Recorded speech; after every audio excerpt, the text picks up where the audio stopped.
On this episode of DC On Screen, are there two different Batmen and Aquaman in the Lost Kingdom? Plus, we catch you all the hell the way up on all the crazy cancellations and renewals from Batgirl to Harley Quinn, right after these words from our mystery sponsors. Introducing Carvana Value Tracker, where you can track your car's value over time and learn what's driving it. It might make you excited. Whoa, didn't know my car was valued this high. It might make you nervous. Uh-oh, market's flooded. My car's value just dipped 2.3%. It might make you optimistic. Our low mileage is paying off. Our value's up. And it might make you realistic. Car prices haven't gone up in a couple weeks. Maybe it's time to sell. But it will definitely make you an expert on your car's value. Carvana Value Tracker. Visit Carvana.com to start tracking your car's value today.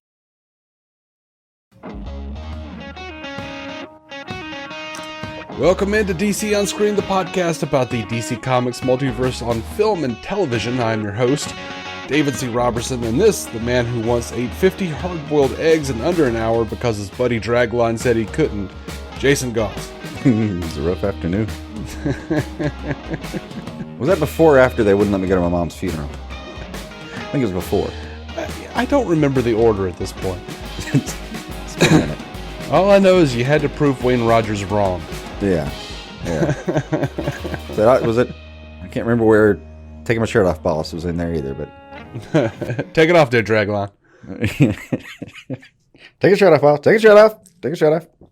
Taking a drink here, boss. Taking a drink. Taking a drink. God, I love Cool Hand Luke. I watched it like one time. It was good. I'll never watch it again, probably, but no offense to it. But. Oh no, it's worth check back every 5 or 6 years just to be you just forget stuff. Yeah, how fantastic Paul Newman is. It's like your brain can't you remember he was good, but your brain just can't retain how damn good. Or you know what I mean? Yeah, at a certain age though, you realize at some point people just think he was really good at making salad dressings. Damn it! There's an age thing in here, like. Oh yeah, no, that's a real thing. That's a real thing. Probably an isolated small group of people, mind you, because it's not too popular a product. They just think that Burt Ward's famous for his dog food. Yeah, the one that makes your dog live for 25 years. No, I've got some friends who were in their very early 20s, and when I met them, they were like 18 or 19, and I'm always talking about old movies and shit, and I was talking about Paul Newman. And we were talking about Winter Soldier because Redford was in that movie. Mm-hmm. And then I started talking about Paul Newman, and they were like, why does that name sound familiar? And I just kind of dropped my head, and I was like, salad dressing. And they're like, Newman's, that shit is fire. Yeah. And they're like, oh, yeah, I know, I've never bought it because it's too expensive. But it's like, well, I don't know what his salad dressing tastes like. The vinaigrettes are pretty great. But his acting's phenomenal. But the thing you did in order to get the money to start making those dressings. Mm-hmm. And of course that inevitably led to a very sad discussion of me saying, what do you mean you don't know who Phil Hartman is? Oh, you should emotionally brace yourself for that in general. Oh, I know. I always do, but it always hurts. Yeah, I get it. Anyway. All right, so we've not been on the show we haven't done the show in over a month, I think. Yeah, I think it really has been 5 weeks. It was going to be a solid 3, I think, was where it's been. I've lost track of the timeline. It was going to be 3 because we already knew we were going to have a long one, like a long in between stretch, and then was it I got sick and then you got sick, or I think you got sick and then I got sick twice. No, that's right. And then there was something else. There was something else in there that. Well, one of the weekends you were sick, I was like, you know what? This was not like I was barely going to get this done anyway. So I feel you. Let's just regroup next weekend. And then you're like, next week you're like, yeah, I'm still sick. My internet went out as well one time. Oh yeah, that was a good time. Yeah, that was just like hey, my internet's not staying on for more than like 5 minutes at a time. Yeah. See, it would, even if I did the hosting honors on that one and did most of the talking.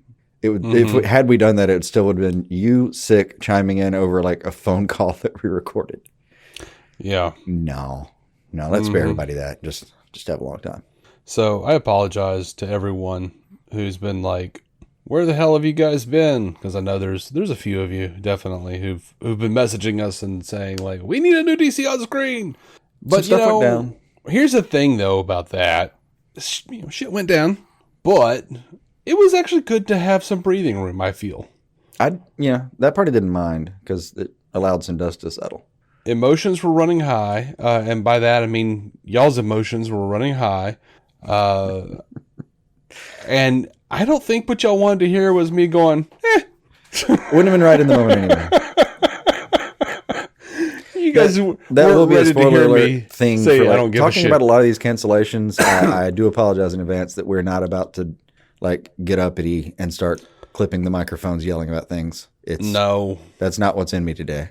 Nah, I'm very much in more of a wait and see holding pattern kind of thing, rather than I just haven't been roused yet.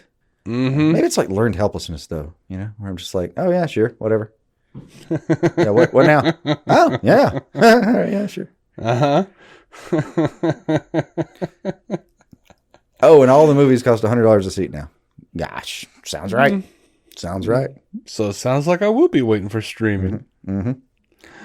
Oh, and part of the contract to stream HBO Max going forward until it's HBO Discovery or whatever is sending in your right pinky toe as collateral that you will keep the contract for the whole year. Mm-hmm. Comes with a free Batman knife. And meanwhile, Alan Horn is sitting there like Walter in The Big Lebowski going, fucking amateurs. They sent a toe. I can get you a toe by 2:00 this afternoon. Yeah. You don't want to know the ways, dude. I can get you a toe. Something more descriptive. Yeah, you're right. Send me your right eyeball. Well, some of the content I'm trying to buy is in 3D. No, it's a bitch, ain't it? Send me the right eyeball. In 3D. So quick thank you to all the patrons for sticking with us. I am in the process of getting together a Sandman, the comic book review, with Scott from DC Squadcast. I think that might be really fun. And I guess we've just been busy. I've been sick too. So if you hear me coughing, I apologize. Yeah. But I can't help it. Yeah. Your voice 2 weeks ago in particular was just absolute shite. Mm-hmm. So. It was just... Yeah, it was a choking sound. Yeah. There was two different sicknesses. Like right now, this is like an upper respiratory like sinus infection thing that I have right now. Mm-hmm. But like 2 weeks ago, the first time I was like, dude, I'm sick. I can't even talk. That was just like some other kind of like allergic reaction that I just woke up having where like my uvula was swollen, which is a thing that has happened to me every, like probably once or twice a year since I was a kid. I think the first time I remember it was like in a hotel room, and it usually happens in hotel rooms because it's just like foreign particles that I'm breathing in that my body doesn't like. But I just woke up and my uvula was like choking me. So I was just like, okay. I didn't even know that was a thing until a few months ago when I was sick and I like coughed and something was sitting on the back of my tongue. That's not right. Yeah. Yeah. It's like your soft palate swells and the uvula goes down your throat. It's ugh. It's rough. I mean, you really did like the sound. I have sleep paralysis occasionally, and like I think I'm screaming, but I've been told the sound I'm actually making is like it's just nothing. So yeah, that's what you sounded like. I also sound a little bit like I was gargling. It's like, yeah, rusty nails. Right. Yeah. It's like a. What you been drinking there? Just sipping on some hot Drano. Why? Oh God. Why do you ask? It's like a turkey that had a trach job. Performed by another turkey. Mm-hmm. All right, but yeah, so and I do still plan on putting some of my DC artwork up for free download in full resolution on our Patreon. I just haven't done it because I'm a piece of shit. Alrighty, but thank you, patrons. Let's get to this news. Yeah, after 5 weeks, and now 5 weeks and 10 minutes, I suppose we should move.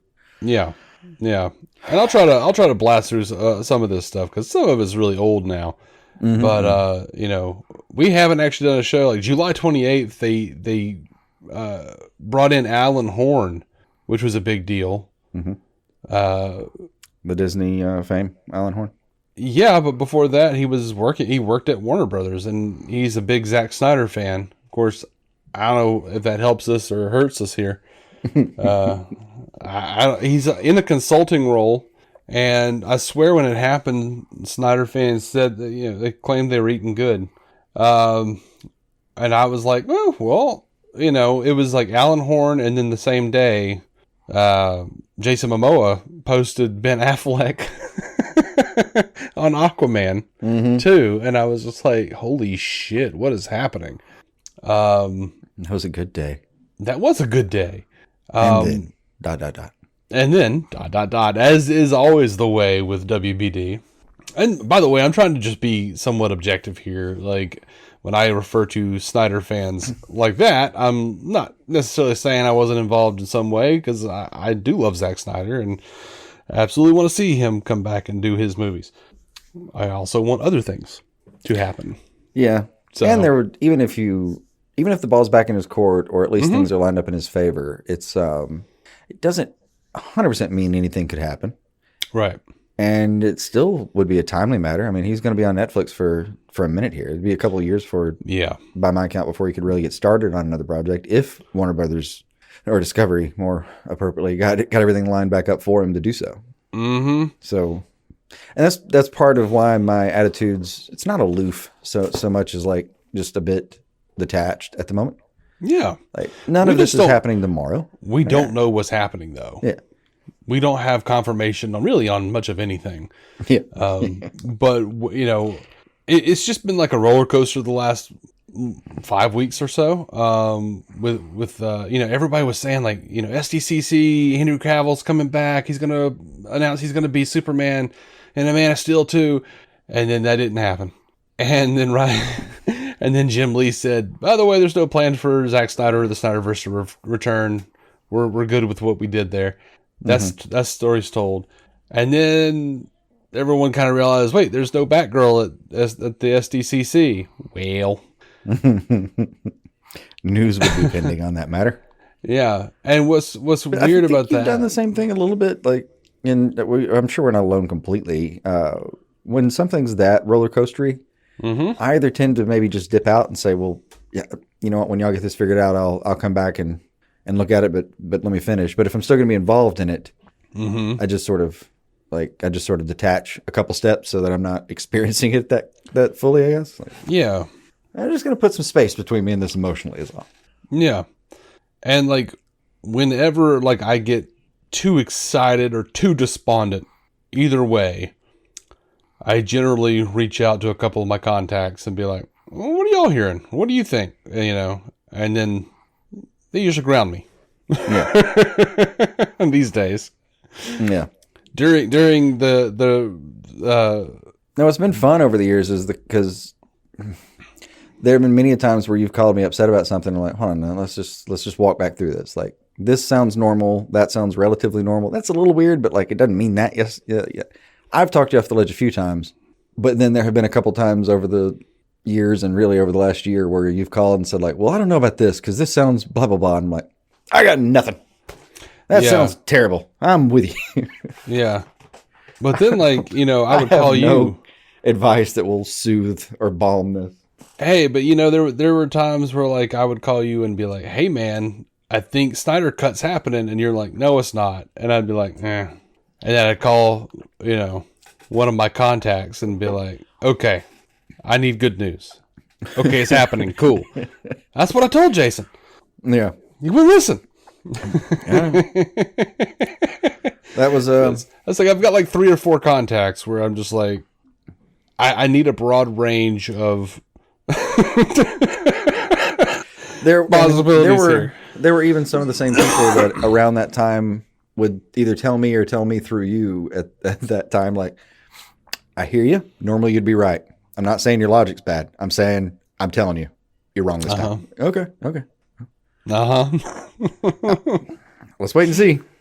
Yep. I did though. I fucked around and I found out. Yeah, but so August 2nd, we get this headline from New York Post. Irredeemable Batgirl movie gets shelved by Warner Brothers despite $70 million price tag. And, they said that, look, the test audience scores were really bad and it was irredeemable and they feel like an unspeakable Batgirl is going to be irredeemable, whatever. And then, Emmerich WB, whatever. Whoever, not Emmerich. Zaslav. I swear to God, they're all the same to me at this point. Yeah. Just the powers that WB. And roll from there. Whoever's name, insert name here. Dude in charge. So as we know, New York Post isn't exactly the most upstanding source for information. So, but I don't think they're wrong though. I think there was there were test audiences that didn't like it for sure. Because but if they ran 5 tests, they're going to get at least 1 or 2 that didn't like it as much as the others, and it depends on which one you lean on or report on. Yeah. So THR come out with this Warner Brothers statement. The decision to not release Batgirl reflects our leadership's strategic shift as it relates to the DC Universe and HBO Max. Leslie Grayson is an incredibly talented actor, and this decision is not a reflection on her performance. We are incredibly grateful to the filmmakers of Batgirl and Scoob Holiday Haunt and their respective casts, and we hope to collaborate with everyone again in the near future. Yeah. So Batgirl's not the only thing they canceled. And I looked at that list, and I was like, this is a list of stuff that would be like mildly interesting. I would watch if my daughter wanted to, but I'm going to find this is mostly a list, mostly, mind you, not all. 2/3, to my memory, a list of people that are movies that I was going to find for free on Prime Video in like 4 months. Yeah. These were not blockbusters that were being cut. I mean, Batgirl may be the exception. I forget, there was one other one on there that I was a little disappointed about, and I can't remember off the top of my head. Yeah, I don't know. Some Looney Tunes movie, I don't know. Okay. So during Porky Pig and Daffy Duck teamed up on something. I mean, why wouldn't you be disappointed? I mean, yeah, of course that sounded like I'm just saying, it was like I didn't read the list and just weep on my phone. I was like, this is all kind of stuff that I could see not going well. Yeah. And I don't mean that applied to Batgirl. Calm down. Oh, I don't care. I know nothing about Batgirl. And frankly, a lot of it sounded great. And hell, I'm as disappointed about her performance as I am Brendan Fraser's been canned. Yep. And J.K. Simmons. Oh, for and Michael Keaton. Yeah, it's disappointing to not get to see. But you had to wonder though. I mean, is what happened as simple as they saw how fractured everything got after the Snyder anything was released? Like after they started fracturing the path of the actual DCEU, and by fracturing I mean like destroying it. Like it had no path. It was just water hitting a trail and going wherever the fuck it wanted to. After a while, it seemed like. Well, I mean, it wasn't. I don't think it was that bad, but it was also. It definitely wasn't a controlled like Feige-esque. Here's what we're doing. Right. Hire this director. You have this amount of freedom, but then this part of what you're doing, I'm prescribing, and the rest of it's up to you, kind of thing. Yeah. It was, when the most successful thing you have for a while there was a Joker one-off that no one saw coming as being a particularly profitable thing that absolutely blew everything out of the water. Like, I don't know. It was hard to predict. It was hard to plan for. There wasn't a real plan in particular from the executives, but it was loosely tied. So it's hard to say that was going to be next anyway. Yeah. I mean, there are definitely elements of that have been a mess since, it has Suicide needed Squad. some wrangling. Really? Suicide Squad. Yeah. Like Suicide Squad, they actively broke the continuity of the DCEU because Jeff Johns had to get his dirty little mitts on everything. Agreed. And that being said, they still haven't done the air cut. I know. Not that I haven't learned my lesson and know it exists now, I'm sure. But they I don't know how much more of that kind of thing they're going to be willing to do if, and this is my hopeful idea, is that if there's a plan now, if Zaslav is actually sitting there thinking, all right, we're going to focus on this, this, and this. This is where we're going with it. Let's cut everything that's not contributing to that. Mm-hmm. And by that, I don't mean cut the fat. I don't mean like, no, this movie wasn't good enough. Don't worry about that. Yeah. It's more that like, if this isn't directly contributing to where we want to take these movies, like if we don't have some blockbuster end game, you know, I mean that both ways, in mind, then what are we even doing with that money? All right, $70 million, throw it out the fucking door. I'm not going to spend another $200 million marketing it. Right. Cut your losses. And, you know, I've been called a corporate shill. I haven't seen the paycheck yet. If it's here, bro, I've been to your house. You're hiding it real well. Yeah. Like we ain't got it like that.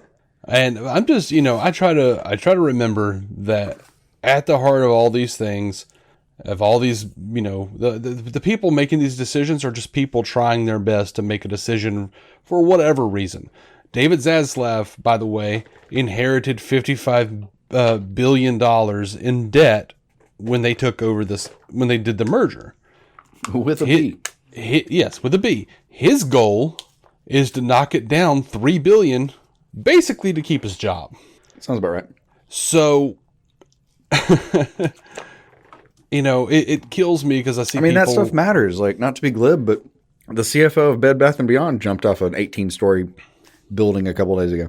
Yeah. Because the stock fell too much. And he didn't have any... I don't know what the exact reason was, but the stock fell and he jumped. Like, yeah. Whatever was going on in his head, and God bless him. I wish that'd gone differently for him. But these things do have an effect. Cutting it down $3 billion can really actually keep your job in this context. It's not as small as it sounds, given that being such a fraction. Mm-hmm. Especially if you can show growth. And, you know, we've got certain people out here who I will not name on the Twitterverse and everything saying like, you know, oh, but this asshole won't cut his salary. Why should he? I mean, this is. I'll give him this. On the one this hand, dude has to go through. I know. On the one hand, I want to be like, yeah, because I've got a little bit of like a, you know, Robin Hood socialist streak in me to some extent, and like, yeah, there's a little bit of me that's like, you know, but maybe if he actually contributed too. But then there's the other part of me that if I were him and you hired me at X amount to come in and fix Y problem, right? And then you told me that I had to give up some of X to solve the Y problem, I would say you should have probably negotiated that into my contract. No, I'm going to take this money. Yeah. If it were me, I don't know. I'd do it any differently. Yeah. Maybe that makes me a bad person. I'm open to criticism on the matter, but yeah. I mean, you know, look, I'm pretty damn socialist. Okay. At this point, I am. But at the same time, I'm still Harlan Ellison. I'm still over here going, you know, no, you pay me. I don't take a piss without getting paid for it. Yeah. Because I did have a job where it was suggested one time that I actually like skip a check or two to get some numbers in the right direction. And I said, nah, that is cute. No. If these numbers can't be fixed with me here, fire me. If these numbers can be fixed, I'm going to fix them. I'm not skipping a paycheck to do so. I'm not contributing that to you. Exactly. I think at some point I offered that I would do it if there was interest when I got the check back. Mm-hmm. Like, but see, you know, and I was about to say, I know you and I both have been, you know, thoroughly screwed by employers. They want more, work harder, work longer. Oh yeah, there's class action suits that I could have signed up for on at least 2 occasions. Get paid less. All over labor disputes. So no, I'm not about to say like, you know, David Zaslav should take a pay cut when I wouldn't do it. Yeah. Again, I'm seriously open to discussion on the matter. I really am. But I bet you anything this guy's aging faster than the president. It's a white hair machine. He's got every If you're not already silver when you go into that job, you gonna be when you come out, buddy. This guy's got every department reporting to him. Yeah. Because apparently he like went and did a walk and talk and figured out all these things and said, oh, okay, nobody in this company knows what the hell they're doing. Like everyone's like reporting to all these damn different silos and nothing's getting done. Yeah. He made it a pyramid. Not a pyramid scheme, mind you. That pyramid's an actual corporate structure people use. But then he started installing his own people on the pyramid, and that's probably for the best because, you know, look, if there's one of those can we all agree as a starting point kind of things, it might be that like, all right. I don't know if what he's doing is right either. I'm dubious about many parts of it. And even my interpretation of what he's doing in some cases is just me being a bit hopeful. But there are parts of it I think that are probably outright wrong, but he's taking a swing at it. And for now, this is the guy at bat for us. So we're going to have to just hope for the best. I mean, kind of like when there's a new president and you didn't vote for him, you just have to be like, well, it's him now. So best of luck to you, because we're all fucked if you fail. You know, like same kind of attitude is what I have there. And like, why not just, I don't know. If he's wrong, he's wrong, but at least he's taking a swing and he's at least trying to get something in a certain direction. And he wasn't handed, I'm really not trying to be apologistic for this asshole either. He's probably a dick in real life. Oh, but yeah. He said the phrase is show business, not show friends. Which is truish, but it's shitty. Truish, but shitty. And a dick move. I'm not saying he's a good guy or anything. You feel like he's got a copy of Glengarry Glen Ross on his desk. Like, yeah, I mean, I do though. So I mean, well, I love Mamet. I love Mamet too. I get it. Why would you name a thing something that's that hard to say? Really, I've never gotten through saying the title of that play like on the first try. I have to slow down. Yeah. Did you ever actually see Jay and Silent Bob Reboot? Mm-mm. One of the only really actually good bits of that movie was like they had Jay and Bob, like Jay's daughter and her friends get kidnapped by the KKK because they're too diverse of a group. Of course. And like the one bit that the you know, in every movie, Silent Bob has to say something and it changes the course of the movie. Oh yeah, he's the Deus Ex Machina of every film. So like he walks up and except when like, Jay shut him up that one time, like that was a good bit though. Yeah. But yeah, he walks in and he's just like, he just starts, I don't know. I can't remember exactly what it was. He's like, he comes in with a hood, but he starts screaming, "Put that cross down. Who are you? Fuck you. That's who I am. I'm here for Mitch and Murray." And he does the whole speech. The whole Alec Baldwin, Glengarry Glen Ross speech. Nice. I went from like a straight face, bored, this is a terrible movie, to just like cracking up and Bethany looking at me like, what is happening right now? And I'm like, it's Glengarry Glen Ross. He's doing Mamet. One of those where you're like, if you understand this, you're already laughing with me, and if you don't, give me a minute and I'll run it by you. Yeah. I need to watch that movie again soon. Oh, it's so good. It's so good. Anywho. So during the company's somewhat recent quarterly earnings call, Zaslav was asked about the cancellation of Batgirl. And Zaslav said, "Our ambition is to bring Warner's back and to produce great quality films. And as we look at the opportunities that we have broadly, DC is one of the top of the list for us. You look at Batman, Superman, Wonder Woman, Aquaman. These are brands that are known everywhere in the world. The ability to drive those all over the world with great story is a big opportunity for us. We have done a reset. We have restructured the business. We're going to focus. There will be a team with a 10-year plan focusing just on DC. It's very similar to the structure that Alan Horn and Bob Iger put together very effectively with Kevin Feige at Disney. We think that we could build a long-term, much stronger, sustainable growth business out of DC. And as part of that, we're going to focus on quality. We're not going to release any film before it's ready. We're not going to release a film to make quarter. The focus is going to be..." That is a very specific two references in that. I know. I know. Justice League, anybody.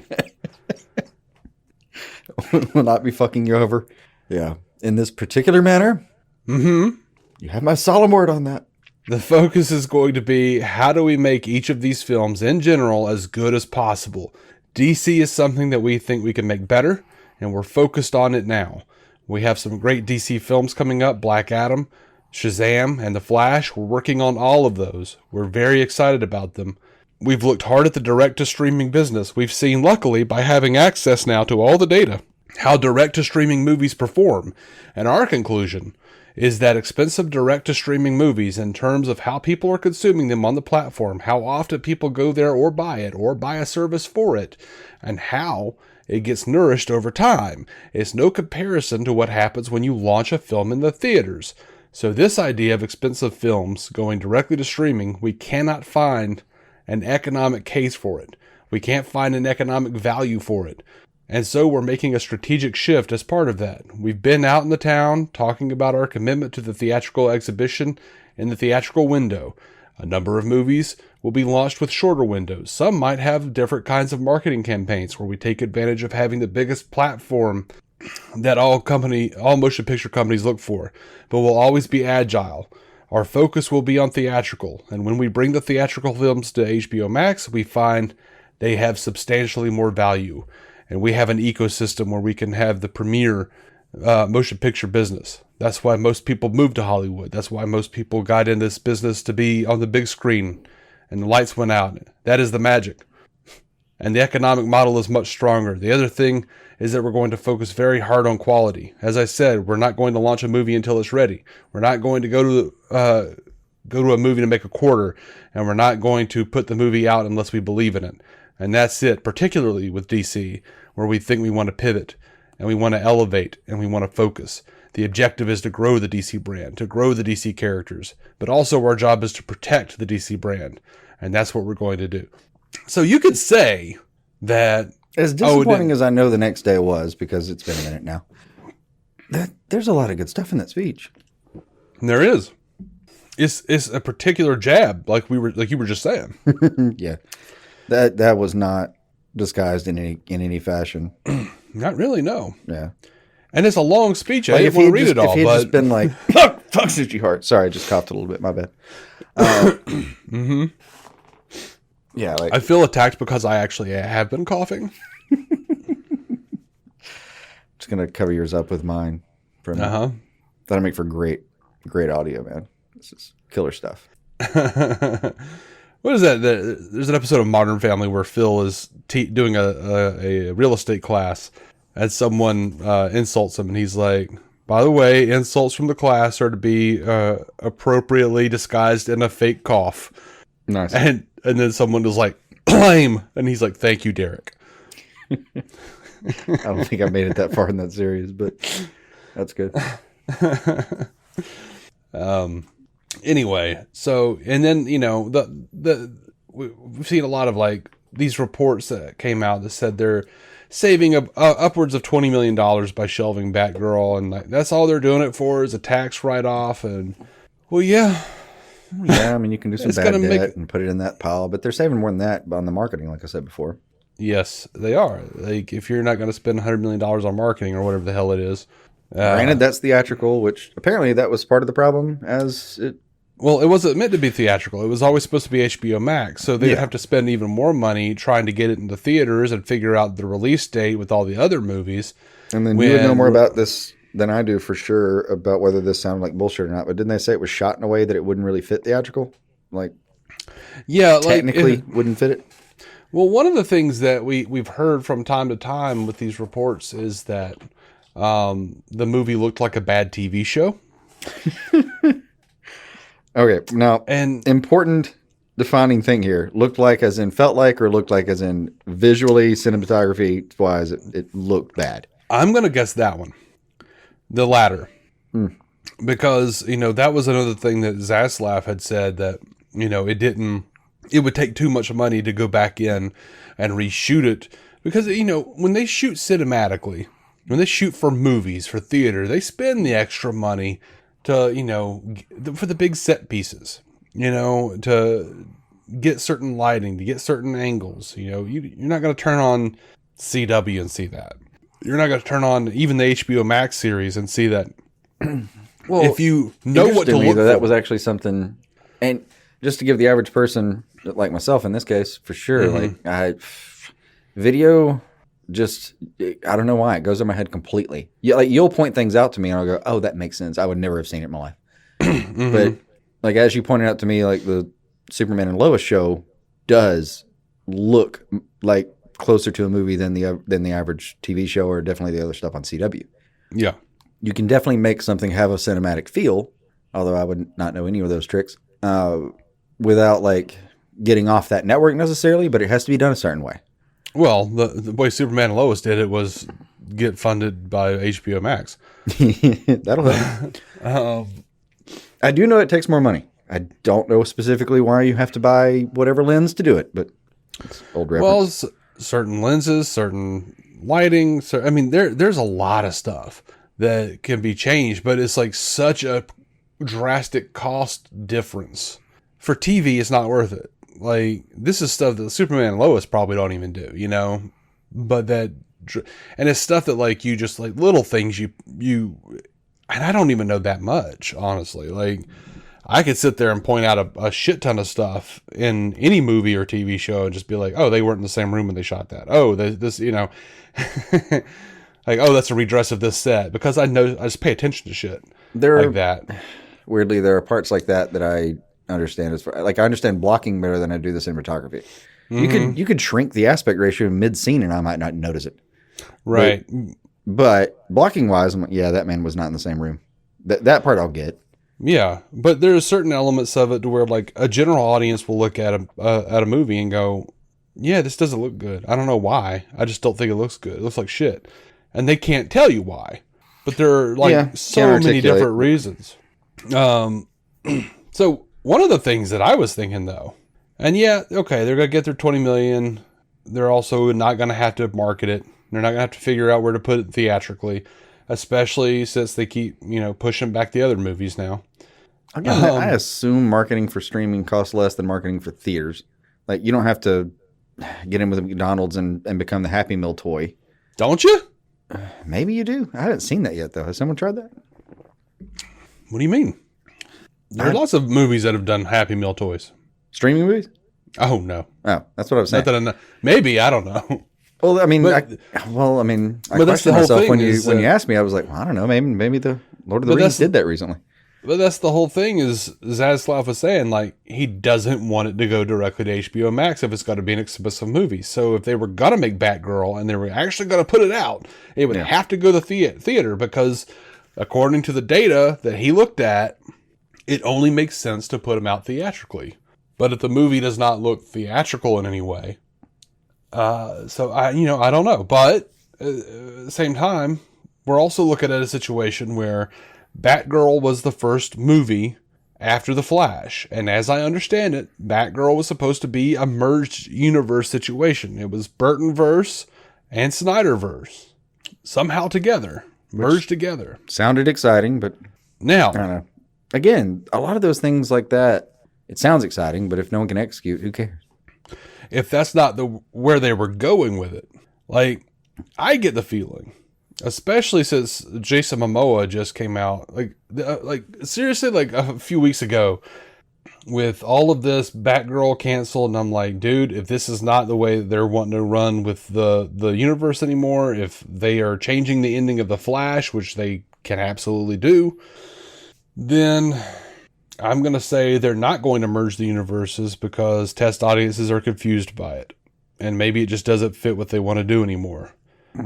That'll annoy me, because after all this time, Dan will have been right. Maybe, but we don't know that's true. I still think at this point it can't be, because there are like 35 fucking things I'm supposed to be watching right now. Right. But now, here's the thing, though. I think... I mean, early this morning I watched a version of Aquaman where he's basically... It's voiced by Will Friedle, friend of yours. And the impression is clearly, what if Matthew McConaughey was Aquaman? Oh, gosh. It's delightful. It was hilarious. That is I'm fun. not confused. Like, that was their... it's the same property. It's like DC Supergirls and those crossovers. Maybe part of the Teen Titans Go crossover. I can't tell. I was watching when I could, but yeah.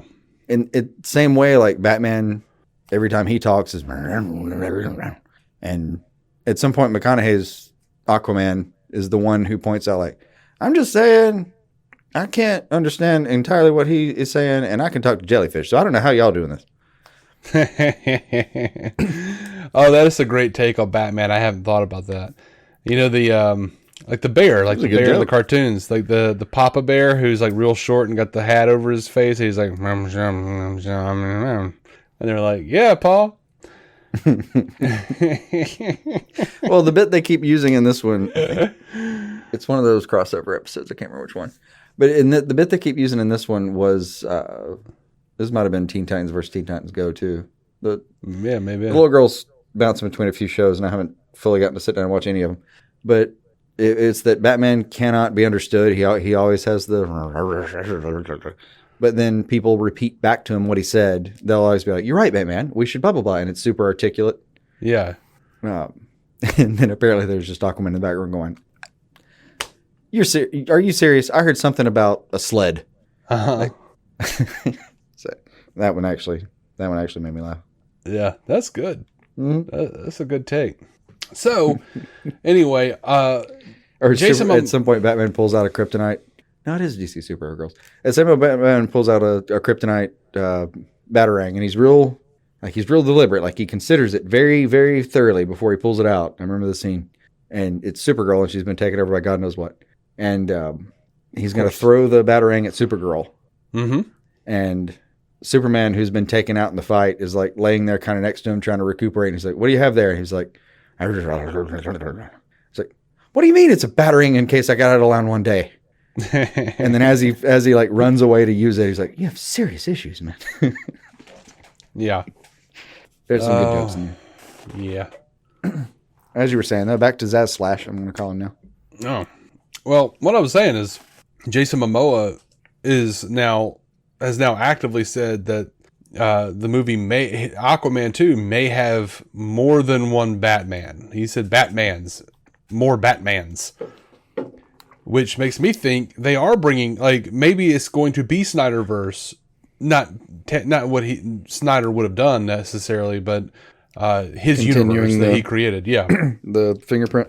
So I don't think Flash will now end with a merging of the universes. I think Flash will now end with Barry getting back to the normal timeline, but also Michael Keaton somehow being there with him. Yeah. If what he's saying is true and there's more than one Batman, we know they've already shot a Batman Michael Keaton bit for Aquaman. And when he started talking about Affleck and showing him on Instagram, and that was announced, I was like, oh shit, they really are replacing Keaton with Affleck. That's why Batgirl was canceled. But now it's looking like that's not the case either. So I don't know. This is all very interesting to me. And it's like, it went back to like, oh, I guess it was just like I guess it was just a quality issue with Batgirl. Like, or maybe that was a merged universe and it was still way too, divergent. We just don't know what they're doing. That's what I'm saying. I don't either. I mean, when is, what was the new date? November, I want to say, for Black Adam now? Oh, God, I don't know. I've got it written down somewhere in these notes. It's been pushed back a few times. I'm not sure either. I think it's still 2022, but to that end, they may. And the thing is I haven't paid attention. I'm thinking, I'm going to look it up. I'm just curious now. I haven't paid attention with Black Adam because I don't give a shit. Oh, I'm there, but I'll go see it. I mean, we got this show. October. We got this show to do. Oh yeah, no, there'll be a review on that one. There'll be a review. I just don't care. Probably your not yet. But yeah, I hate to say it that way, but I just don't.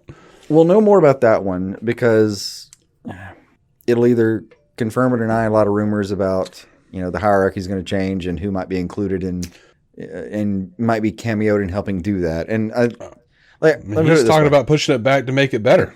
That's fine. Well, that's an option too. Is if that, and then apparently.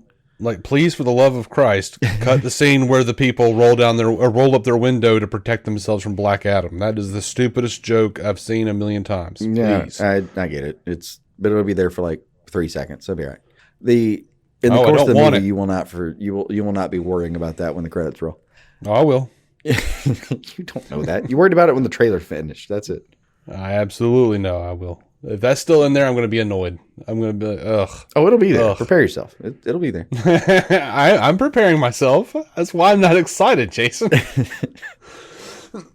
just go ahead and come to terms with it. But yeah, like I don't want to. Apparently, you move back Black Adam so that it can have, more time, if that theory's right. More time to make sure the movie's exactly where you want it to be. And in this case, you go ahead and throw in DC Superhero Pets, which is, by the way, a perfectly good movie. Yeah, it was. Not a goddamn thing wrong with that movie. I mean, but you instead sacrificed the marketing budget such that it basically flops. Some decisions have been made recently, is all I'm saying. Like, there's no way they made the money off that movie. Not with that voice cast. Mm-mm. It was like number one, like the first week or something, and then it just flopped to hell. Just like, bleh. It did fine for the weekend. I mean, Yeah. it probably That's made what I said. it probably made its money back in the first weekend, but because I think it made like 30 million or something. But yeah, I could see pushing that back, but I'm still, I don't know. That'll tell us more. But then it goes two ways. Like, and on the one hand, you can't really logically extrapolate this. Like, you can't do it this way where you say, well, this rumor, and this rumor. So now that I've seen the, Black Adam and apparently October 21st of 2022, now that I've seen it and didn't include this rumor, then this must be true. No, it's not. That's not the next stop on the logic train. It means nothing.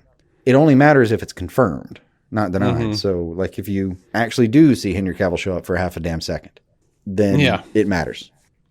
I don't. Have you seen the rumor that's going around about Marvel talking to Henry Cavill about playing Hyperion? I have. I did not know who Hyperion was, though, off the top of my head. Maybe I've seen him somewhere, but certainly not familiar. I mean, he's basically Marvel's Superman. Oh, gotcha. Sometimes evil, sometimes good. Depends on kind of what you're looking at. I think he's usually evil, though. What side he lands on that day? I'm pretty sure he's usually evil, but I've read too many multiverse type comics. Like, I was a big fan of Exiles, and there was like a good Hyperion, and there was a bad one, and there was But yeah, if they did if they just started like yanking up DC actors to play like their own version of oh my God, I would just be so happy with that. That would make me laugh so hard. It would crack me up. I mean, it would suck because, like, well, we know they're not doing Justice League this year, or whatever, but it would still be like, wow, God, that's a good joke. That's a good dig, and also it would be like a fantastic segue into a Marvel DC use that crossover. Even if you didn't use DC, like, what was the guy from The Tick? He was actually cast. He was in The Tick TV show on Prime. It sounded like Hyperion too. I don't know. I didn't watch that. Oh yeah, you didn't watch it because it didn't have an ending. That's right. They canceled it too quickly. Well, but it was still part of the Tick's, like, it was part of the comics. But I don't know. I mean, they change it so much. They change it from the comic to the animated show, and then from the animated show and the comic to the whatever it was, 2000s Patrick Warburton show. I mean, they just changed the basic. They have like the archetypes, but I can't remember the names because they changed them too much. Fair enough. Well, even then, my point was, if you just grabbed somebody from a different property set and threw them over there, it would still be funny. It doesn't have to necessarily be Henry Cavill. Yeah, no, it would be. Although, like, if you did see Henry Cavill go over there and do another version of Superman in another universe that did not have the connectivity problems that this one does, for better or worse, let's go ahead and admit that Marvel has a structure. I mean, basically, most of his quarterly speech is just him trying to tell people we are going to have a structure from now on. Please bear with us. Pardon our progress, Yeah. So if Henry Cavill hopped over there and did that version, I would pretty much consider his Superman in the DC universe dead. Personally, I would think that would be his last joke on the way out. Maybe. But then there'd also be a part of me that would just think, like, no, Marvel just ensured that he'll play Superman again. Maybe. And it could go that way. And that would be kind of funny. And it'd be fun to do a joke about it. It would be hilarious if, like, James Gunn was the reason for all of this. Like, if James Gunn was the guy's, like, because he's already said he's tried to have, like, Marvel versus DC conversations. If that was his way into amalgam, is like, okay, listen, let's get this over the guy. Let's get Henry Cavill in this Superman as Squirrel. Yeah. And then we're going to go back and do another version of Henry Cavill where he's got some actual screen time with his, God forbid, actual face in DC, and let him talk about how he's seen this other guy and mention that guy, and create this, like, there's a through path there where you could, like, weave the universes together, and that'd be hilarious to me. Yeah, I'm not saying that's what they're doing. I'm just saying it would be really funny if James Gunn went to Feige and was like, look, I don't know what the hell they're doing over there, but we need to give them a push. Yeah. They're sleeping on Cavill. how about Cavill for Hyperion? Oh my God. Yeah, I know. And then we could just be like, by the way, there's another universe over here with a version of you, but your name's Superman. Oh God. Well, and then like, Zaslav would just probably be like, hell, even take if it out his dick. Please. Yes. Project we haven't talked mouth. about in a minute, and I don't know how much Jeopardy it's in or not. I don't remember if I've heard this. Correct me. Where were we with like Michael B. Jordan's Superman? Like President We Superman? don't know. We haven't heard anything. Well, what if that's one of the ones that quietly got axed in the background? And then what if you just grab him? That'd be fine too. We haven't heard anything definitive. Like we've heard that like it's put on pause. We've heard that no, it's still in development, and I mean it's just limbo, like everything. Yeah, except for Batgirl, which is canceled. Canceled with a funeral showing. Mm-hmm. And it's funny because everyone's like, "Oh my God, he's gonna destroy everything." No, just Batgirl. Really? That was all right. So part of why I bring this up, I forgot when I was talking about it, but part of why I brought this up earlier, that he maybe even doesn't want to have the potential out there that someone could say, no, I've got this other version, and have release the Snyder cut and air cut. They scrubbed it. Yeah, they scrubbed it from the hard drives. Yeah, from the servers. Not from theirs. They scrubbed access to those servers. Right. Yeah. And don't get me wrong, like in the history of funny things that technology, servers, blah, blah, blah, have to do with things, I think it was Toy Story 3 would not have happened, except that somebody had been working from home because they were on maternity leave and had all the files downloaded. And so they only lost like a month of work instead of the entire film, because the server itself started deleting every fucking thing. It started to delete the entire film. I want to say it was 3. It's been a while since I read that story, though. But yeah, like that, they basically were about to have to do a press release that said, well, we're going to discontinue this franchise because we've already spent X amount of money on the film, and it got deleted because there was a server upgrade, and some poor guy in IT didn't notice what he was about to do, and God help him because he's never going to find a job again. Yeah. And instead they saved it because, yeah, like I said, I think it was somebody on maternity leave that was like at home trying to work on a few scenes and just had the whole project at her disposal. And when it all went down, she was like, actually, I do have these scenes. Oh, thank God. Yeah. That kind of access does matter. Oh, by the way, so yeah, the directors did say that they tried to go on the server, and they were like, shoot everything on your phone. And they went on the server and everything was gone. And they're like, we didn't even get to keep the scenes with Batman in it. But here's what they also said. So for everybody out there who's screaming, the movie is done, just release it. The directors say, the guys from Warner Brothers told us it was not a talent problem on our part or the actress or even the quality of the movie. We were right in the middle of editing. There was a lot of work to get done. So it was not like the movie was finished. So no, it's not finished. It's not finished. Shut up. Yeah, but that's my point is, if they could still get those files and have that famous Zack Snyder laptop. Yeah, they can. Where, in retrospect, I'm convinced that man probably spent a few weeks of his own personal time just at home editing and... Oh, yeah, no, more than that. He'd been tooling around with that for a long time. Yeah. Probably spending some of his own money to have people come over and work on this scene or that. Like, I'm willing to assume that a lot of directors in this day and age can do some of the CGI tweaking they need to do, but there's also a reason they hire people to be specialists at that, because like it's its own art form.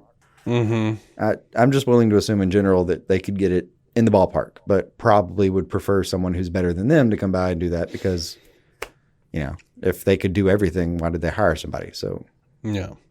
But yeah, so anyway, the directors of Batgirl said that if they called them, if Marvel or DC called them, they would be there. So, and to be fair, let's also make this clear. One, it's not like they can never release it. If they get to a place of good financial standing, they could literally pay the IRS back and release it. Well, yeah. Two, and effectively have delayed that debt for a certain period of time. So, yeah. If they could take footage of it or footage from it and create a new series or a different movie and have footage from it included and save on the cost of another movie or series. Like there's a lot of little things they could do to like cut away and save and salvage some of this. It's not end all be all. We'll never see anything from it necessarily. Here was a fun little thing that happened because Batgirl got canceled.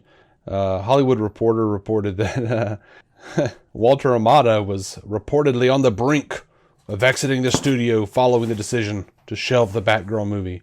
He started moving toward the exit door and has gone as far as consulting with counsel. It has been said that for now, Hamada will stay in his post through late October when Black Adam hits theaters. But after that, ... Right. Yeah, leave, dude. Oh, poor Hamada.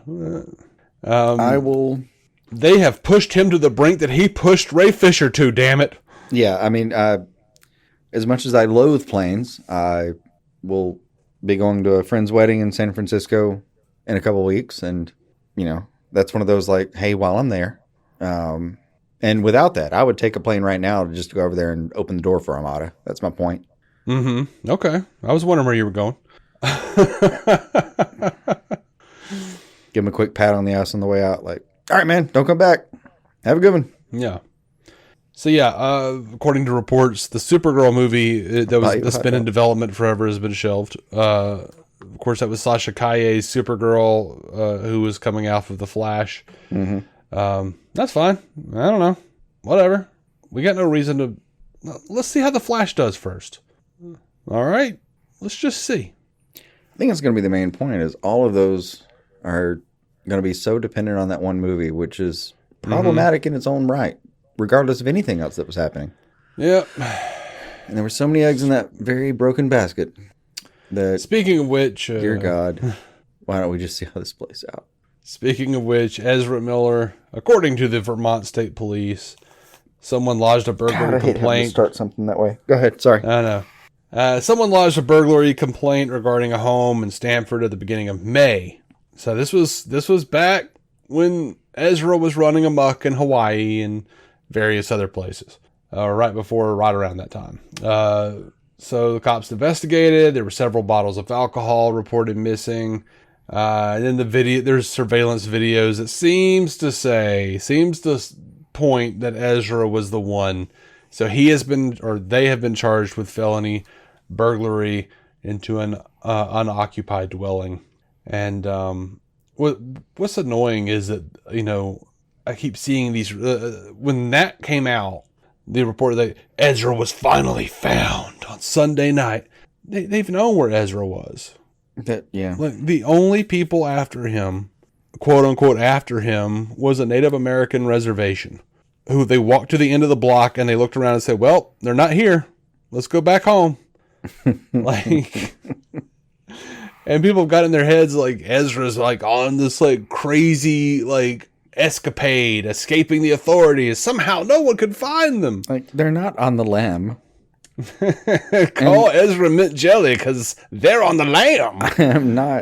I'm not in any way convinced that Ezra is so clever that they could like have a multi-jurisdictional police chase and still avoid that and avoid capture, like taunting the police. Like they're not John Dillinger, man. Like this is not what's happening right now.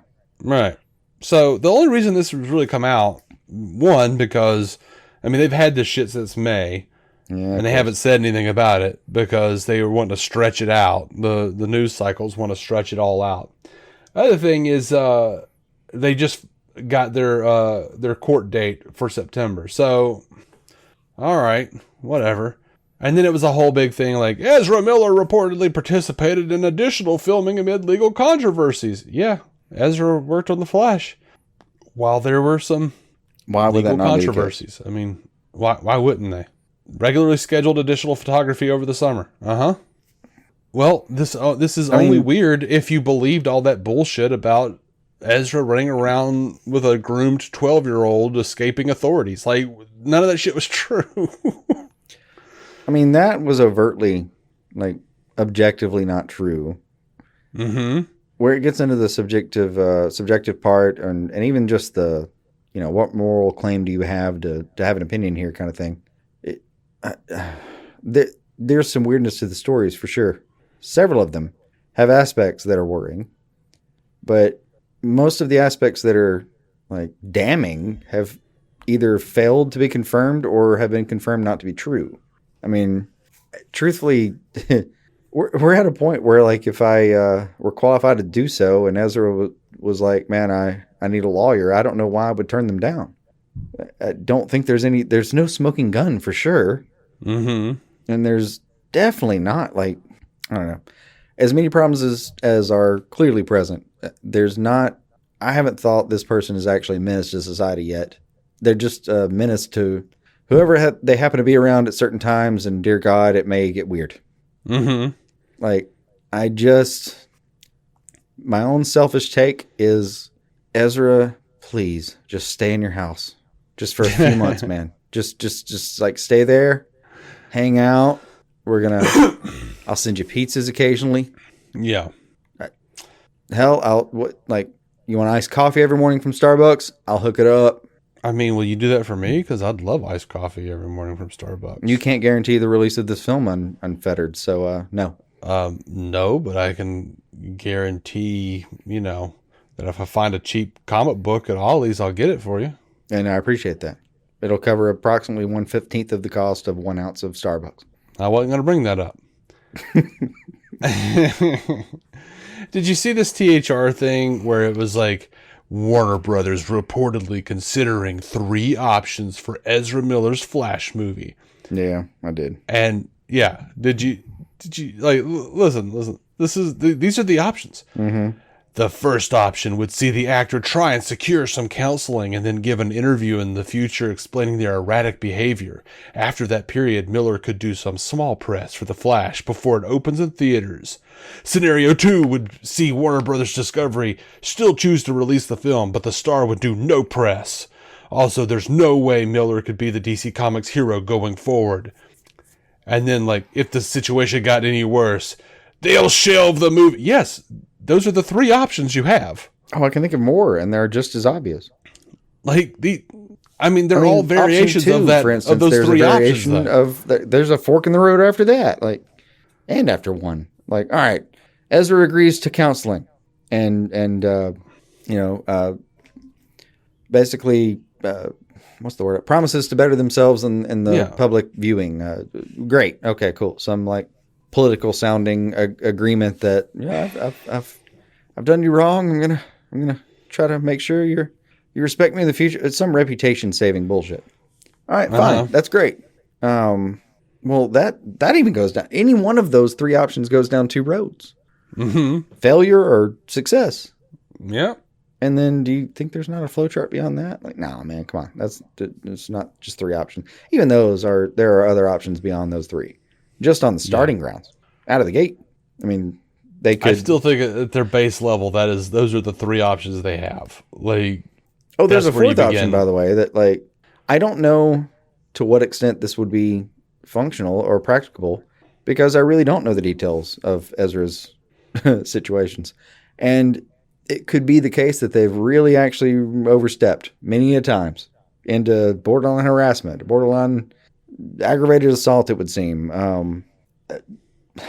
Borderline sexual misconduct of some kind. Like, maybe if there's some truth to that, then maybe that's off the table. But if someone in the know knows that, knows better, well, then option 4 that no one mentioned is, what if you lean in and actually support this motherfucker? Like, really support them, not just make Ezra make a, solidarity speech about I'm going to do better, but actually lean in and say, no, this person's been in some weird situations. We're going to support them and make sure that they get the help they need, but we actually back them. I don't think they've done anything that was criminal or morally dubious. Like, I'm just saying it's on the table. Oh, they're not going to say that. There's too much evidence. I mean, there's too much press. I just don't know if there's a ton of evidence. There's evidence enough that I would be worried about doing that myself.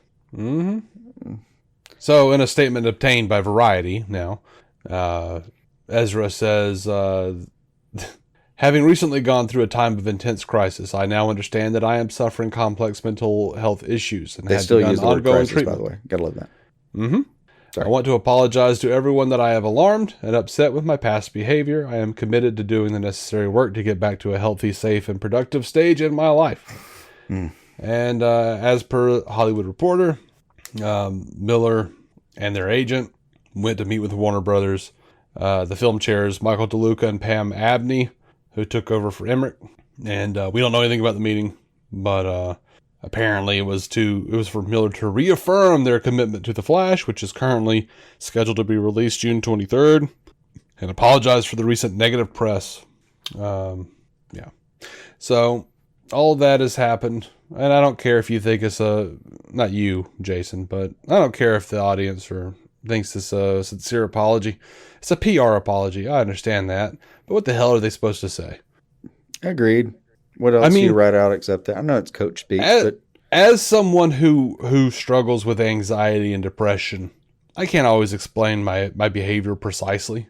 Why would I even try to get into it? You say complex mental health issues and you move on. Because if someone doesn't have them, they don't understand them. No, and they're not going to understand them. They're going to be like, oh, that's just some kind of woke bullshit way to say that you didn't want to do it. Okay. That's your opinion, man.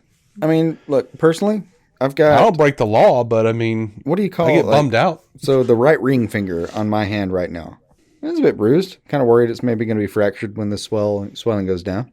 Okay. Got some bruising on my left foot. It's a weird turn, but I trust you to bring it back around. Yeah.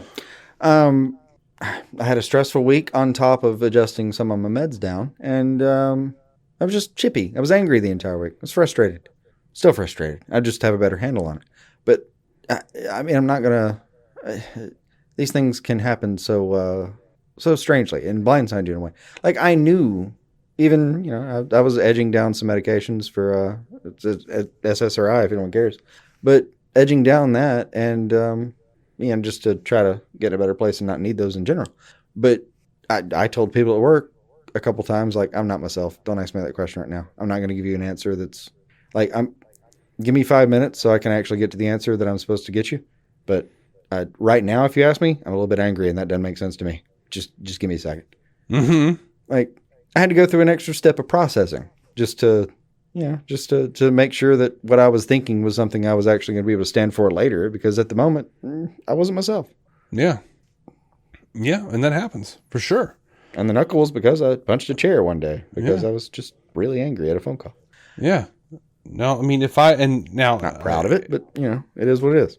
I don't punch things, but there are definitely times where like my meds are off or like I feel a certain kind of way. And, just look, me and my wife don't fight. I'll tell you that we don't, but there are some days pretty copacetic where something's off and I know it's off. Like maybe I forgot to take a thing or something. And like, I'll just be pissed and like anxious chippy. as hell. I like the term chippy. And, makes sense for some reason. And, so, but now like if I was single and, young and rich, ain't no telling what the hell I'd do. Like, you can't just like operate in a vacuum and be like, well, screw them, blah, blah. Nah, you don't know these people. You don't know Ezra Miller. You don't know what Ezra Miller's gone through, what's going on in Ezra Miller's head. So, I don't know. I get aggravated with all the, bottom line, no apology is good enough bullshit. No, I get it.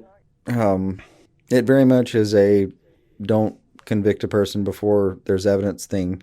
And these are people who will believe like every like headline without reading the article.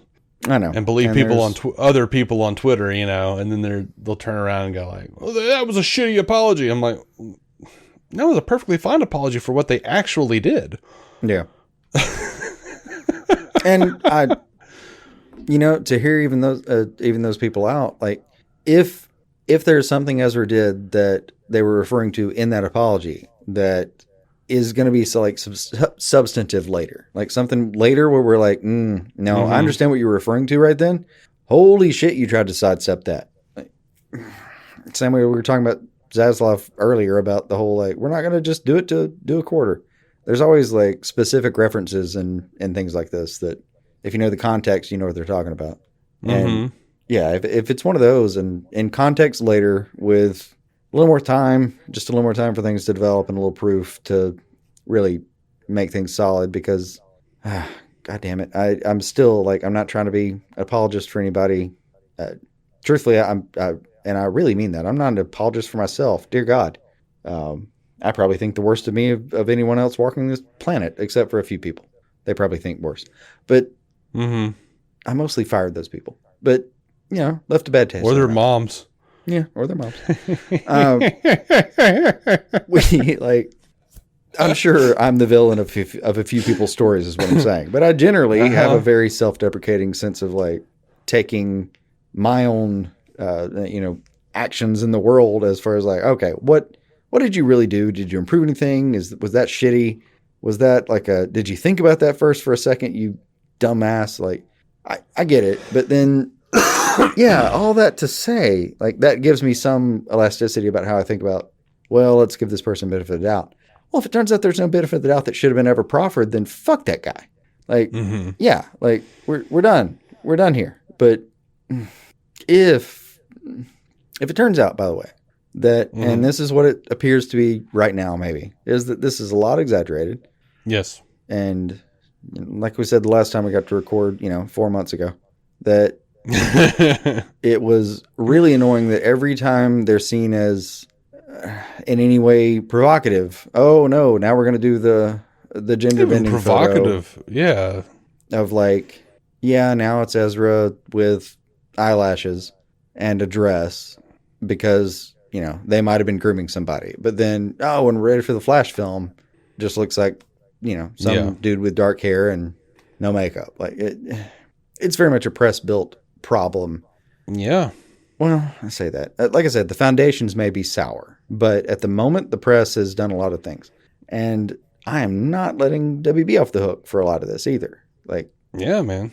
I don't think Ezra has been given a fair shake at all as far as what the fourth option I mentioned. Like, maybe they should have stood by him from the start instead of hedging their bets. And well, now we're $250 million in this movie with all these consequences, and I guess we're gonna have to force an apology out of you and bullshit like that.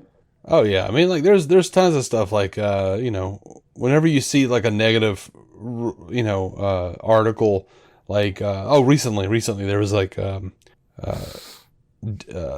studio insiders say they are unhappy with that the Snyder cut should have never been released because it made the fan base more divisive.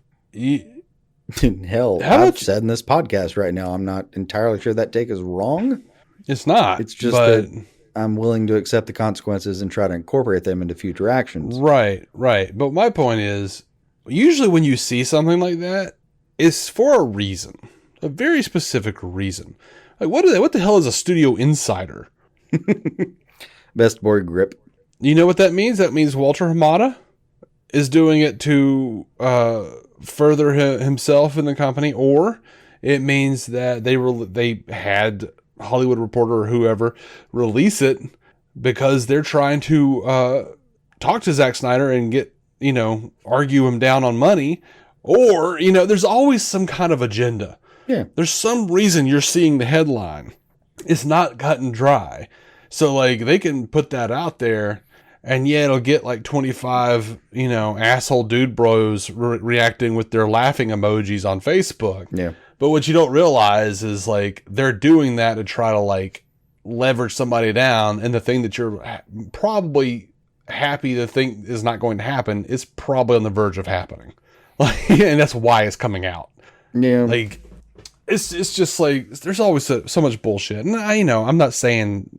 This is not like hey, Snyder is coming. I don't know. I have no idea. I don't know what the hell they're doing. I don't either. I'm just saying. We have more data than we had, a month ago when we were trying to actually record before delays. And yeah, I've still effectively got nothing. I mean, like we talked about the Hyperion rumor with Henry Cavill. For all I know, Henry Cavill's people put that out there to get Warner Brothers to step up and go ahead and do the deal. Yeah. You know what I mean? Like, oh shit, if he's going to play basically Superman at Marvel, let's go ahead and get him. Yeah. Let's go ahead and make sure we got him. I mean, all of these if things they don't are do like, that, we're gonna hop over to The Boys and give Homelander like some real competition. right. And I'd watch the shit out of that. But for God's sake, I would. you got to understand, a lot of these headlines that come out like that. And that's why we don't normally talk about that kind of stuff, because it's like so much of it is just horse shit just to get like a deal down, you know? Yeah, I mean, there's a lot of false flags out there as far as putting an idea out there just so somebody else bites. We also have to deal with and generally contend with just scoopers, just the please get fucked at your earliest convenience and before, if at all possible. Scoopers who complicate the situation with a platform that shouldn't be as big as it is, frankly. Yeah. You have provided nothing other than aggravating people and providing shit takes to a situation. I don't mean hot or cold takes. I mean shit takes. I mean, it's not hot food. It's not hot food. It's not hot spaghetti. It's not a cold sandwich. It's shite. All right. Like it's a real problem, though. A real problem in this fan base, though, especially at this time. Because... man, anybody can say, well, Cavill's definitely going to come back and get people excited. And it doesn't help anything. What does it possibly help? You didn't give anybody hope. Like you didn't, give any respect to that symbol if we're going to be metaphysical and a little overly dramatic about it. Like you didn't do anything good. You did nothing but ruin people's days when you say like, oh, they're going to announce it here. What'd you get, a few likes? They don't. Just to disappoint some people and piss people off? Fuck you. Yeah. Well, they were going to, but then Emmerich. Yeah, I hear you. Then Hamada. Grace, I hear you. Shut the fuck up. I can't believe you brought her up because I was just thinking about her. And I don't. Did you see that whole bullshit where she was like, she kept saying, in a positive way, like, talk about a Sophie's choice. Like, look at all these great movies that you could choose from for the best movie of the year. Talk about a Sophie's choice. That's not what that means, first of all. But okay. Yeah, exactly. And yes, that was the point. And people were bringing up like, dude, what do you think Sophie's choice means? And of course, she just blocks people. You can't really like talk to her about anything or bring up that she's wrong. And then someone responded, yeah, that's a real Schindler's List.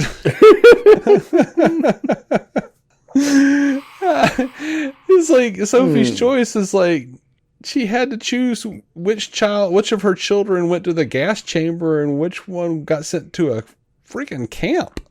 Like, Sophie's choice is not the phrase you're looking for. And then like people were bringing up like, oh no, she does this all the time. And they were like, just like posting photos of old tweets where she just keeps using Sophie's choice as this really great thing. I don't know.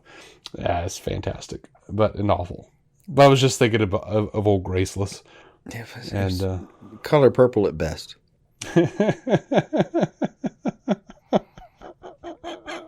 It's so terrible.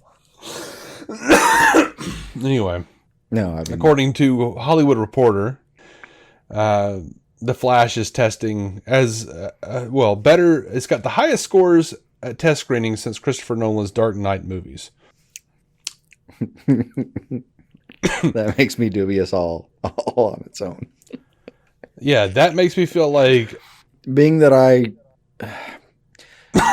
and I think this was our take in general. Really liked Batman Begins, loved Dark Knight, and hate Dark Knight Rises. Yeah, that's about right. And if you want to go back, I have less love for Batman 12 Begins hours than you worth do. of reviews. We have them. Yeah, we do.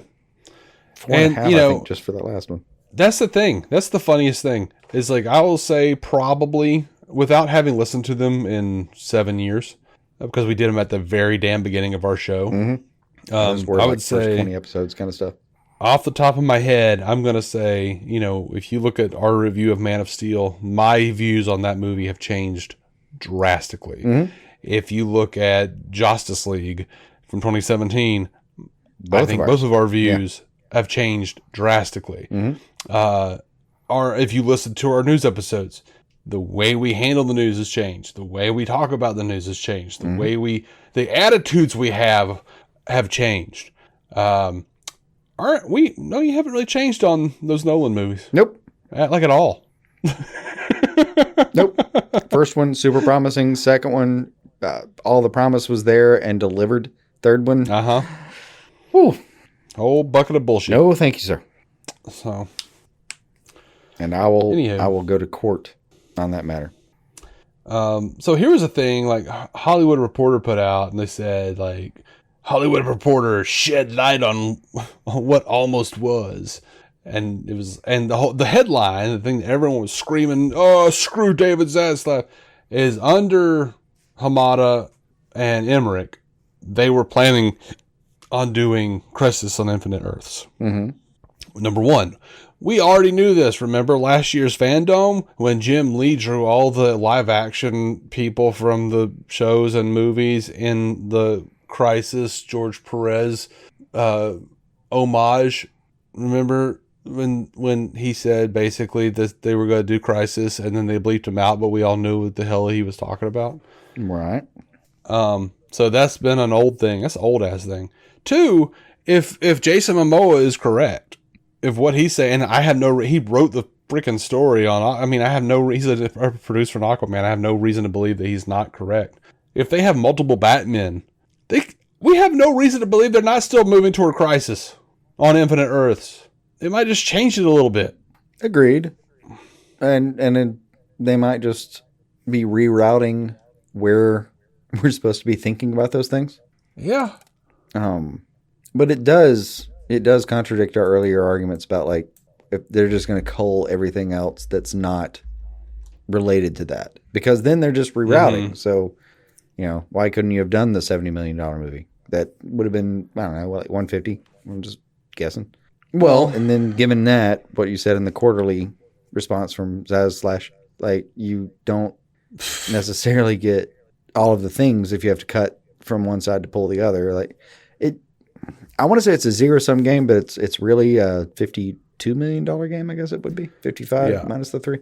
Well, I don't know, because I don't know what the movie actually looks like. I don't know how much they would have to reshoot. I don't know what their plans are. We don't know anything. And that really is the biggest problem, is like all these people are pissed, but they don't know anything. We don't know anything. There's no reason to be pissed other than there's a Michael Keaton Batman movie that's always going to be out there that I haven't seen, and that's going to haunt me for the rest of my life. But that's not enough reason to be pissed.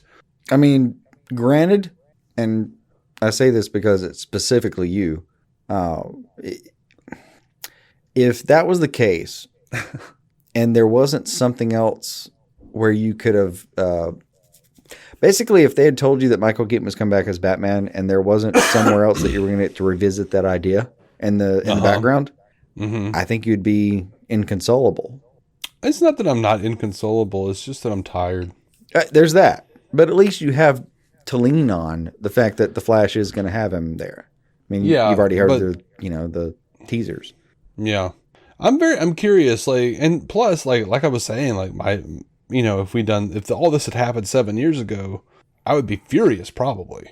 But, I feel like for the past 7 years, we've been in comic book movie federal prison. Oh, we have. Like, I mean, I remember... Like, pound me in the ass prison. Whereas, like, every damn day, if there's one nugget of good news, there's a dude with a shiv and his dick out around the next corner. Yeah. Like, and you're not sure where either is going. Right. Or if he's tying the shiv to his dick. This could go bad. Yeah. It's all the laundry scene in the Shawshank Redemption. But with movies. So not nearly as drastic. But... I want to try to upgrade that to American History X as a possibility, but I just...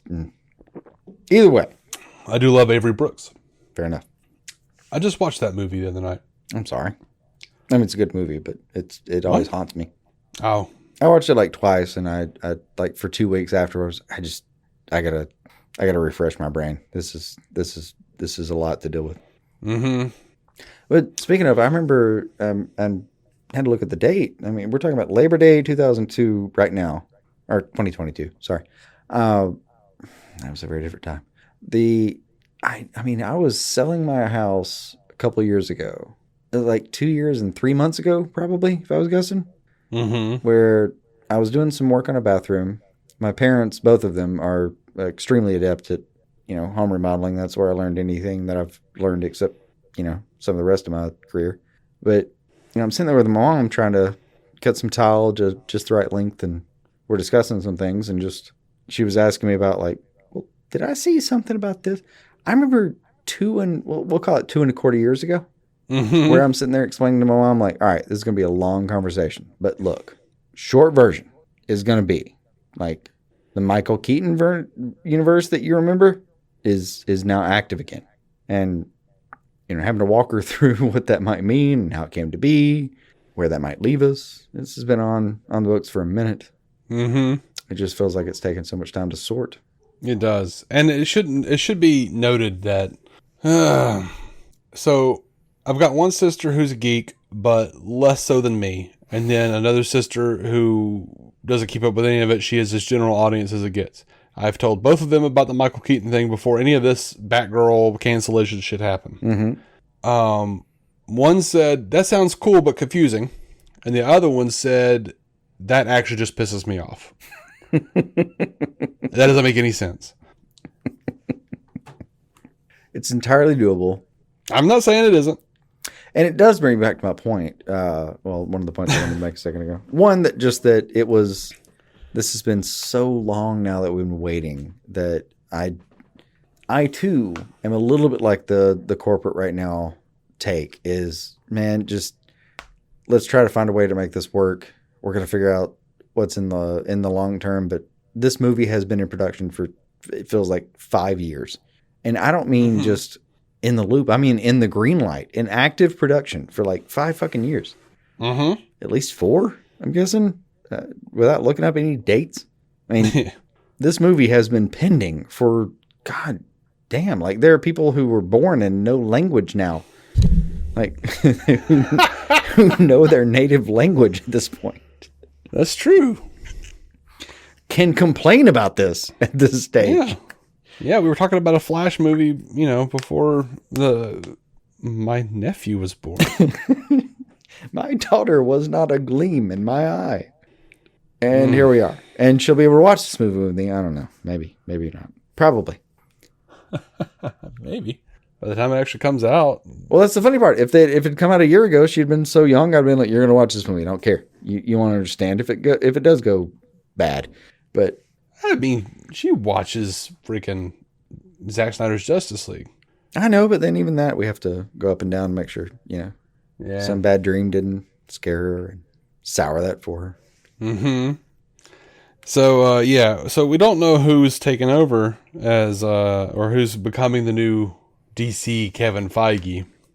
We know that freaking Zaslav wants one. And there are all sorts of dubious reports out there. Variety says Greg Berlanti, maybe. And we know Greg Berlanti. He did all these CW shows. He would definitely... I would bring in him and Guggenheim specifically... Not to take over the whole universe. That may not be their thing. And they're showrunners, not movies. And I'm not saying there's a difference in any... Well, remember, Greg Berlanti was the guy that did the Green Lantern movie. I know. But his before script it was destroyed... it was destroyed by Jeff Johns. Yeah. I'm not saying there's a qualitative difference, but quantitative here. Like, yeah, it's a very different skill set to run TV versus movies. Maybe they don't cross over completely. Like maybe you don't put them in charge of the movie universes. But if I had to pick 2 guys to consult, if you wanted to actually have a crisis event, grab them and keep them in the room at all times. I don't want Guggenheim, but Berlanti I'd be okay with. Like if we're talking about because he also produces Titans and Doom Patrol. Why not Guggenheim? I don't like Guggenheim. Oh, just generally. Just generally, I'm not a big fan. I just don't like him. I don't like what he's contributed to Arrow. Artistically, from what I can tell. Yeah, like I just don't like him creatively. Like I don't know him obviously as a person. Oh, that's but, all fine. That's all that. Hey, that still fits within what I was trying to suggest. So bear with me. What I mean is Berlanti and Guggenheim, and mostly Googs, pulled off one of the most impressive feats of production television that I've ever seen in my life. I'll agree with that. So I would bring him in. I'm sure there's plenty I like try to creatively help from wrangle. Guggenheim. It's hard to pin all that down. I would say, all Arrow was definitely better when Guggenheim was in charge rather than Beth Schwartz. Fair enough, but she stuck the landing. She did. Anyway, I get what you're saying. In a background basis, I would have those two in the room. Yeah, they might be, like Feige's talked about, like, it's not just me. There's like a council. There's like 15 people that all sit around and like chart the course. You should not phrase it that way. What do you mean? I mean, not you, not Feige. There's a council. Sorry, I just watched. Yeah, I don't know what you're talking about. Yeah, I just watched no idea. the Court of Owls episodes of Harley today. Okay, It was a very bad image. Just got put in my head. Gotcha. No, I didn't think about that. But yeah, no, he says there's like 15 people and they like chart the course for the MCU. So like, it's not like, I think that's the thing is like, we don't need a Feige. We need like a council of people who like can come up with some shit. Like, I mean, agreed, but I wonder what the middle point is. Like, yeah. And at that point, I wouldn't mind Greg Berlanti and Guggenheim being a part of it. I'm just saying I would like him in the room because I think they pulled off something special. Oh yeah, I'd agree with that. If I was calling somebody and just saying I think this is my pitch, I could boil it down to that. That'd be my elevator pitch at least. But yeah, like Feige, I think he's in the room with 15 people, but I feel like he leaves every meeting saying, "I hear what you're saying. I appreciate everything, and I'll take it into consideration." And then he goes and makes decisions. Yeah, because it does have to. This is how humans work. It does have to actually come from a place, especially in a network like that. Like you can't have, and this is maybe what Zaslav was talking about when he talked to everybody and found that like nobody was doing anything because they were too compartmentalized. Yeah. Like if everyone's trying something, no one's doing anything. Mm-hmm. I don't know how many times I've suggested to someone that like, man, hey, this analysis paralysis thing, that's cute. If you try something and fail and try something, fail and do that 4 times, it would have taken you less time to do that than it would have to like try to think about all the possibilities and just do it. Like no consequences or less consequences. It's fine. Just try things. Sometimes you just try things. Yeah. So if they did put together a council, if I was putting together a council to run DC. Getting all Doctor Strange 2 on this. I like it. Yeah, man. The Illuminati.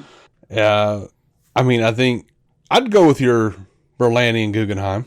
I'd go with that. But I'd also have Zack Snyder and David Ayer. I can dig it.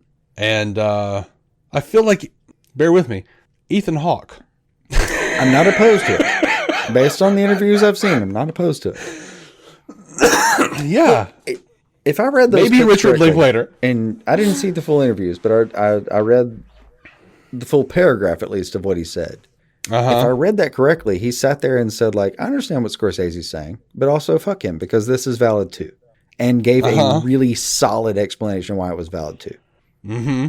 Like that was well thought out. I mean, the dude is voicing Batman and Batwheels. Yeah, I know.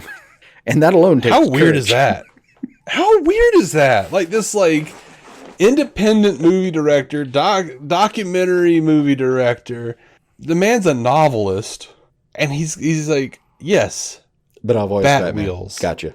I'll voice Batman, not even in a Batman the Animated Series or a Batman movie. Batwheels, some sidecar, if you will. Oh, so weird. Anyway, so another name going around for this Feige position is Dan Lin.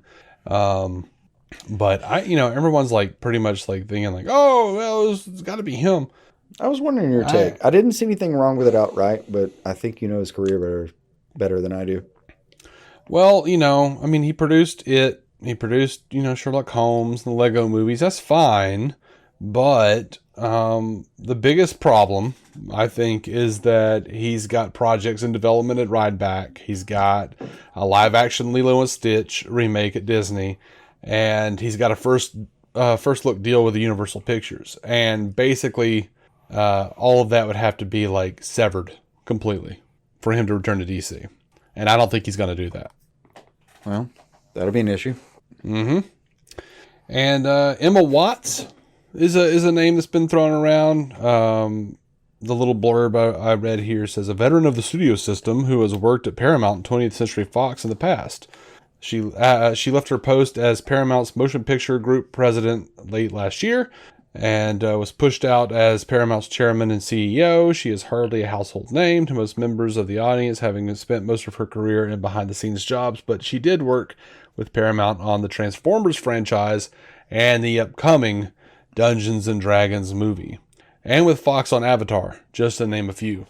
So, I mean, we don't really know her very well, but she's got a little heft to her. She's got a little, a few notches on the old belt as far as franchise work goes. Yeah. I mean, that's attached to franchises. It was like, I was in a horrible spiral where nothing I said sounded good. Yeah. Because I was talking about a lady, you know?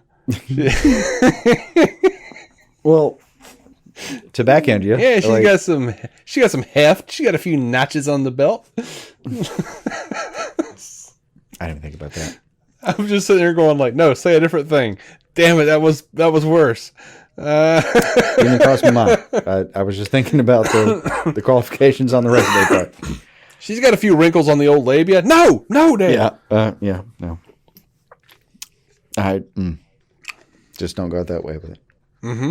But I would she's attached to a lot of franchises. Fine. Some went well, some didn't.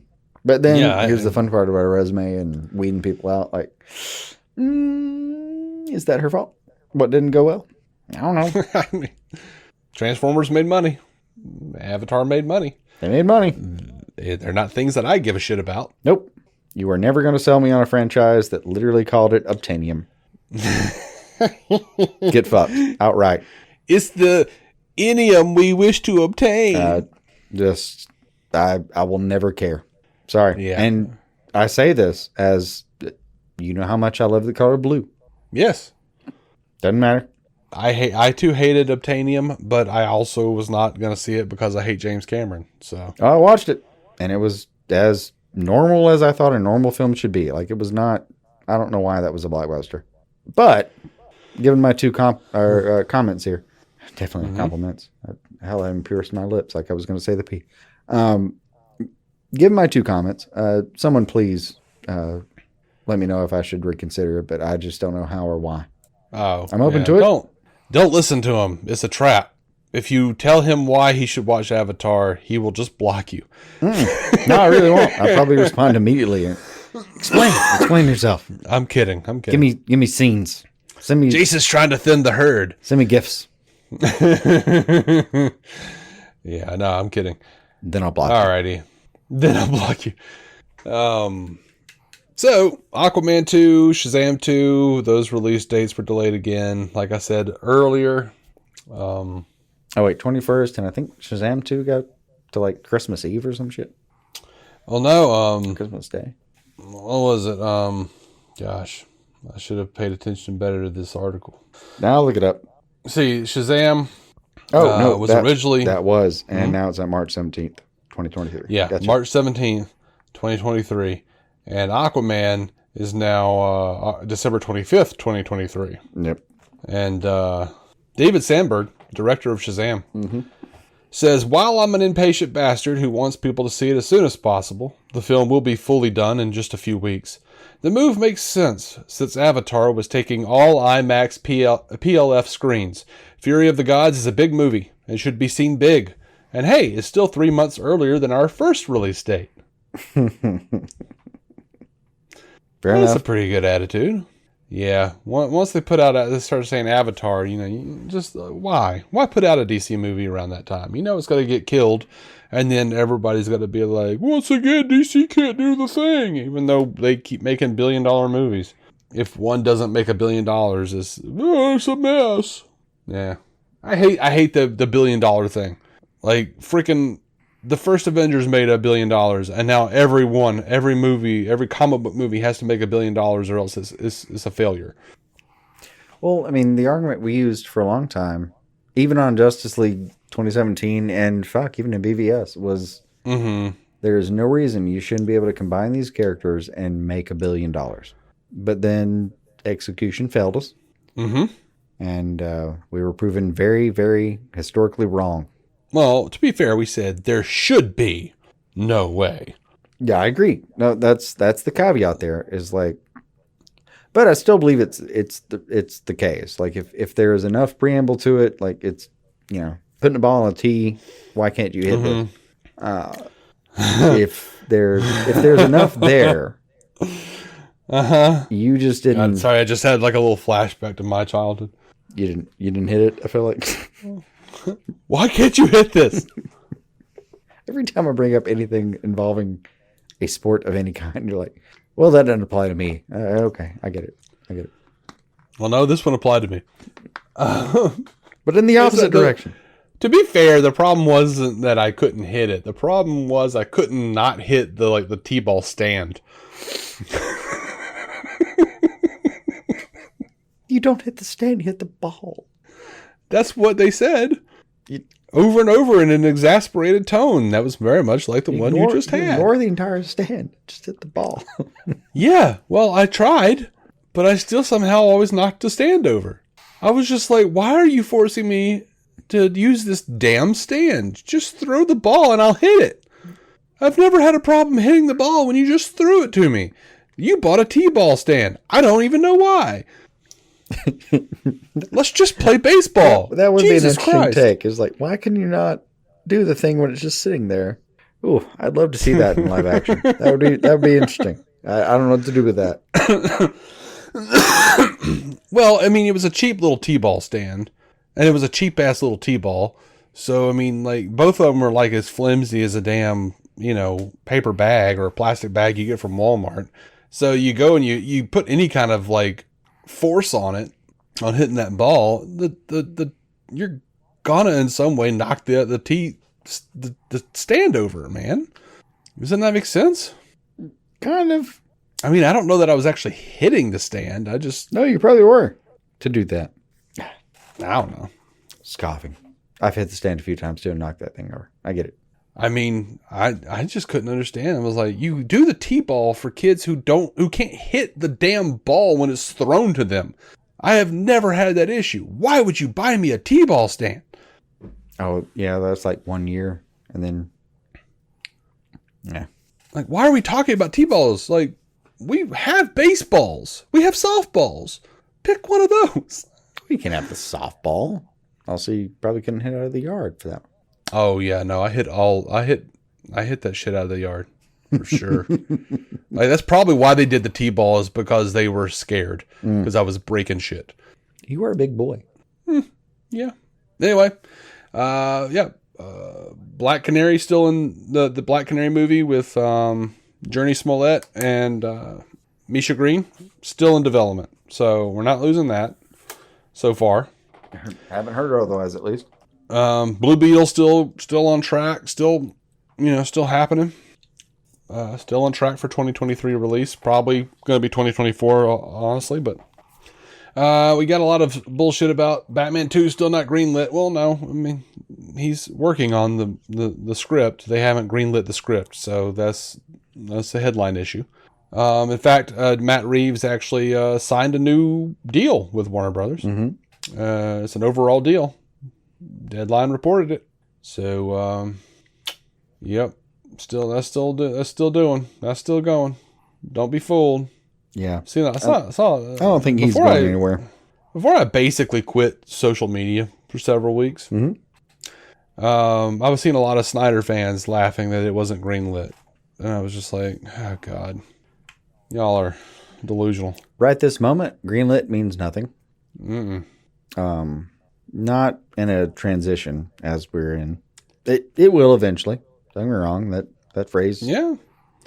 That phrase means something. It just takes time. It's happening though. Mm-hmm. They just signed another deal with them. Yeah, that'll be fine. We got that little teaser for Joker Folly Ado. Mm. And that was just basically them dancing in front of a thing. Silhouettes, black silhouettes dancing in front of a red screen. I didn't give a shit about it. It was fine. If I'm being honest, I don't care about this movie. I liked the first one all right. I'm curious. Lady Gaga playing Harley Quinn. That's cool. I'll see it. I'm into both pretty deeply. I don't know. This is one of the moments where I'm like, I think we're both going to be really excited the week before, but right now, it's like 2 years from now. Yeah, it's like 2 years from now. Been a lot of the talk about Batgirl was axed, but Todd Phillips and Joaquin Phoenix are getting $20 million, and Lady Gaga's getting $10 million for Joker. Yeah, they're going to, because it's the sequel to a $1 billion movie, and Lady Gaga is probably going to write most of the songs. So yeah, and let's not even forget that studios have formulas. They put in the star, and they can put in who the director is and who the writer is and what genre and all this bullshit, and they go it's projected to make this amount. Now Joker, the first one, was a runaway hit. No one knew it was going to happen. Mm-hmm. They didn't believe in it. The algorithm failed them. Their little formula, formula failed them. Mm-hmm. All right. So, but now they have a working model. They're okay, well, that's changed. The formula has now changed because whenever there's something crazy that happens, like the first Joker movie, the formula changes a little bit. So they can, pretty much go, okay, well, I'm going to green light the Joker sequel. We're going to pay for all of it so we can get all the money. And, and yeah, we're going to pay him all this money because damn it, man. But, that has nothing to do with Batgirl at all. Yeah. You nothing. The formula that they have still says Batgirl is not going to make that much money. So, just move on from that. Yeah, and that formula got, I don't know, less important as people realized there were new avenues. But if they're actually incorporating that, even if they're doing it in a way that they're just taking the suggestion, from the computer and saying, I hear what you're saying, I'll take that into account. Hello, computer. What if it was that? What if it was I can't do that, Hal, and that's why we don't get Batgirl? Yeah. Oddly, I'd feel better. I think. I think if it was like that, I would be you know what? We can't just blame the evil computer, the big corporation, because it's just an evil sentient computer, and I would be more willing to just shit on WBD as an entity rather than just people are sending death threats to David Zaslav, and that I'm not cool with that. Yeah. Well, but what if he did the face reveal kind of thing, and this became almost a Frisky Dingo kind of situation where robot in charge kind of thing, and it your subscription to HBO Max was 24 size D batteries a month. Do not fall short of your contribution, sir. Yeah. That's exactly what I need. I need I need WB to be Landrew. Yeah. From Return of the Archons. Just it's okay, we don't need batteries, but there will be a purge every week. Oh Christ. It's a simple equation. More power, less people. What do you want to do? This one's easy.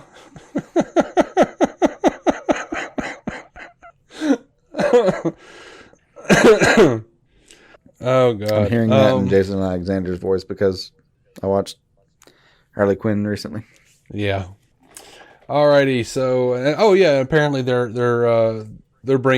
trying to bring back Zazie Beetz for Joker 2. I'm down for that. I like Zazie Beetz quite a bit. I'm very excited about Atlanta's final season coming out in a few days. I'm mostly excited about seeing of all the speculation where she may rest in that. Because her character may or may not exist depending on your interpretation of the film. Well, it sounds like some interpretations are going to get weeded out. And I'm fine with that. I'm good with it. Well, that's the fun part of stories, though, right? Yeah, man. You think about it for a while, and then there'll be plenty of people who are like, well, because of the musical nature of Joker 2. None of this can be trusted? Fuck you. None of this is true. This is all in his head. Yeah. So that's fine. Every time the camera was below his waist, we couldn't trust it before. What do you want from me? To the shock of apparently several people. I didn't think it would be, but whatever. 7 to 8 people. Gotcha. DC Fandom was canceled this year. They said with the return of in-person events, Warner Brothers Discovery is excited to be able to engage with our fans live at numerous Comic-Cons around the world and will not be scheduling DC Fandom for 2022.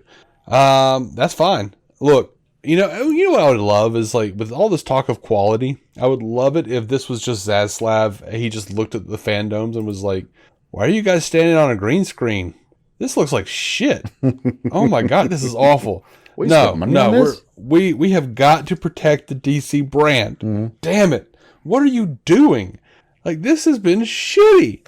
Well, me and you were joking about this yesterday, and my thought was, like, dude, you could have accomplished a lot of what happened. Bear in mind, I enjoyed a lot of what happened, but if we're talking about real money here, you could have accomplished a lot of what happened by just uploading that shit to YouTube for $0. Yeah. Just pull the trailers up, send them on their way. Yeah.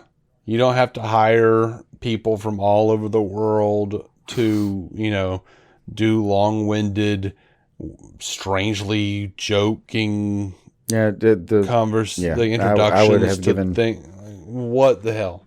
For free, I would have loved to have rewritten some of the copy for that process. But, I mean, even in year 1, year 2 of fandom, dear God, I can't believe we're worrying about it. But year 1 was like so ambitious that you couldn't actually physically do everything that was being offered to you before the window closed.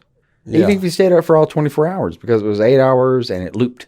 Well, that's great. But, like, I tried to do the DC, like, Joker Funhouse thing, and I can only sign on for a certain period of time. And it, like, there were flaws. It was a technical problem in some ways, but it mostly was just, there is so much to consume here. There's no point.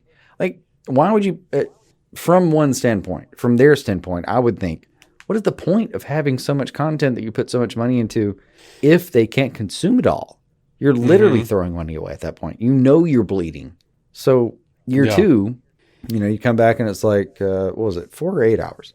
I want to say 4. It was something relatively small by comparison. But it was basically a PowerPoint presentation of, here's what we have to offer. Well, that's fine, but you could have just uploaded that to YouTube. Yeah, no harm, there's no point. Like, the vast majority of the things that were ever available on Fandom, I was sitting there going, just put it on your DC Comics YouTube, or the Warner Brothers YouTube. I don't understand. Oh, like 2 hours later, available. Same as it was ever before, back when everything happened in Hall H. 2 hours later, you're watching the Wonder Woman. You said that shit like Wentworth Miller. Don't know. You said, back when everything happened in Hall H. Make the plan. Forget the plan. I'm going to leave it to your interpretation and not try to reproduce that, because it'll be terrible. Just put 2 in the back of her head and call it a day. Well, I'll put it this way. I tend to just sound like a terrible penguin when I try to do him. I mean, we all do. And by comparison to the first season of The Flash, he does too. Look, man, he chose a thing and he stuck with that thing. He chose a thing and he leaned into it hard over the course of the years. So much so that, like, or maybe he just became more himself, because I've seen him in interviews and I'm just like going, oh God, he's just that. Yeah. That's what he does. Just fine. Articulates variables. I like that guy. Syllables mean things. He's like, damn it, I'm going to be the next walk-in. No, you're missing like 16 syllables in that sentence to be the next walk-in. Yeah, no. I mean, he's got to do his own version of it. Yeah. All right. He was the king of vocal fry, though, for sure. No one beats Grant Gustin. Grant Gustin's whole thing is just vocal fry. Okay, no. He has a growly voice, but Grant Gustin's thing is always going to be the head shake. Like that's. Oh no, yeah, he's got the head bobble. Head bobble is. He's got that. A distinguishing feature. Like I could show you in shadow form someone with roughly that triangle face and that little roughed up hair that's about 1.5 inches high and way too fucking formulated for anything he has time for in the day or Friction could deal with, by the way. Mm-hmm. Not to mention the cow, but these are all the same kind of considerations that we all overlook every time we deal with these characters. So don't take that personally. Yeah. But if I showed you that head bobble on a shadow, infrared cam, in the middle of the woods, Dexter style, last season. But yeah, you would know who it was. Yeah, pretty much. That little triangle, chilling. Yeah. Wobbity, wobbity, wobbity, wobbity. Iris, I love you, wobbity, wobbity. This might be a good time to take a quick break. When we return, we are talking about Peacemaker, The Flash's final season announcement, Sandman, Penguin, Harley Quinn, and that awful Pennyworth title change. Fair enough. And we're back. I always like those old timey announcer voices. That sounded like that, but for a Halloween episode. Yeah. But it was like the dude from Where's Buck? Like. Nah, I was going for like what it reminded me of. I actually wasn't going for anything, but what it actually wound up reminding me of was the news guy from Laugh-In. Oh, I don't remember that title, but fuck if I remember what that did. What? I remember the title, but fuck, I don't remember anything else. That wasn't even a sentence. Oh my gosh. That was a weird sentence, man. It was confusing to me. Anyway. It was.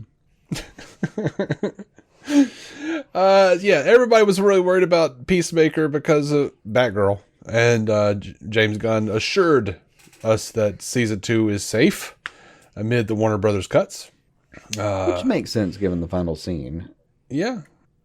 He says, no need to be worried on behalf of Peacemaker. Our friend will still be making lots of peace in season 2.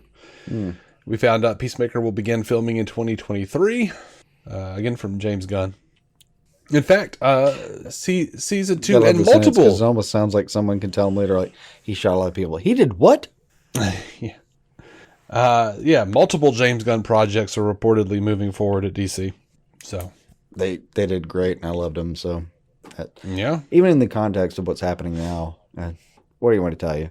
Outside of the context, if you told me that, I'd be excited as well. Absolutely. The Batman spinoff, Penguin, moving forward, is happening. It's kind of the curious Arkham, note in general with that whole philosophy is that the Batman is still hanging around and Joker. I don't know. Not sure entirely what to do with that given the context, but we need more time. Yep. Zaslav said, quality is what matters. Quality is what Casey Bloys, HBO Max chief content officer, and that team is delivering. It's the best team in the business. We're doubling down on that HBO team. They're all committed under contract, and I love that. They're all committed under contract. It's a weird flex, but okay. And we're going to spend dramatically more this year and next year than we spent last year and the year before. Yeah. He also says there was some buzz today about HBO Max that we're going to start doing less series, and our strategy is to embrace, support, and then drive the incredible success that HBO Max is having. It's really to the culture and the taste of Casey and the team, and the fact that they are not only read the scripts, but they fight with all the creatives to make the content and storytelling as strong as possible. It's a very strong, unique moment. We think it's an extraordinary asset, blah, blah, blah. I know that James Gunn says, like, no, I can do whatever. So, like, we fight with our creatives to make sure we get the best content. And I feel like Gunn is over there silently going, nope. I'm James Gunn. Yeah, he can bounce anytime. I'm James Gunn, and it turned out I didn't diddle a 3-year-old. Yeah, it was never even really on the table. Power restored. What does crack me up about James Gunn, if he wants to get, I don't know, too uppity in his negotiations, is like, okay, that's fine. But then you just go back to Marvel, where you're making that umbrella worth of movie. And if that doesn't work out, you got to go back to making your own movies, which are just harder to do. It's not that you can't do it. You obviously can. It's like, damn it, I want to be at Marvel where I can make fun family movies, and then I want to be at DC where I can make dirty adult TV shows. And it is what it is. He'll have to play along with either and both to get either or both. I mean, not to actually just make a James Gunn tweet right now, but hey, I'm in the corner jerking off either way.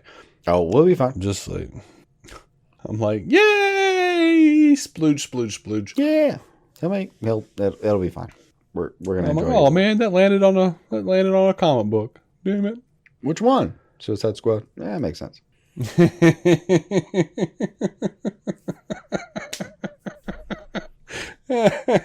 Well, I mean, if it was like it would be a Sandman dollhouse right now. Right, but that's what's out, you know. that's what's present outside of his box set in the office at the moment. Fair enough. Yeah. But anyway, so yeah, the Arkham Asylum spinoff series is still being developed. So everyone could, I don't know, calm down or be angry or I don't even know. However you feel about it. I'm down for it all. Whatever Matt Reeves wants to do, I'm down. You know what? I'm sitting over here. I'm looking behind me a little bit.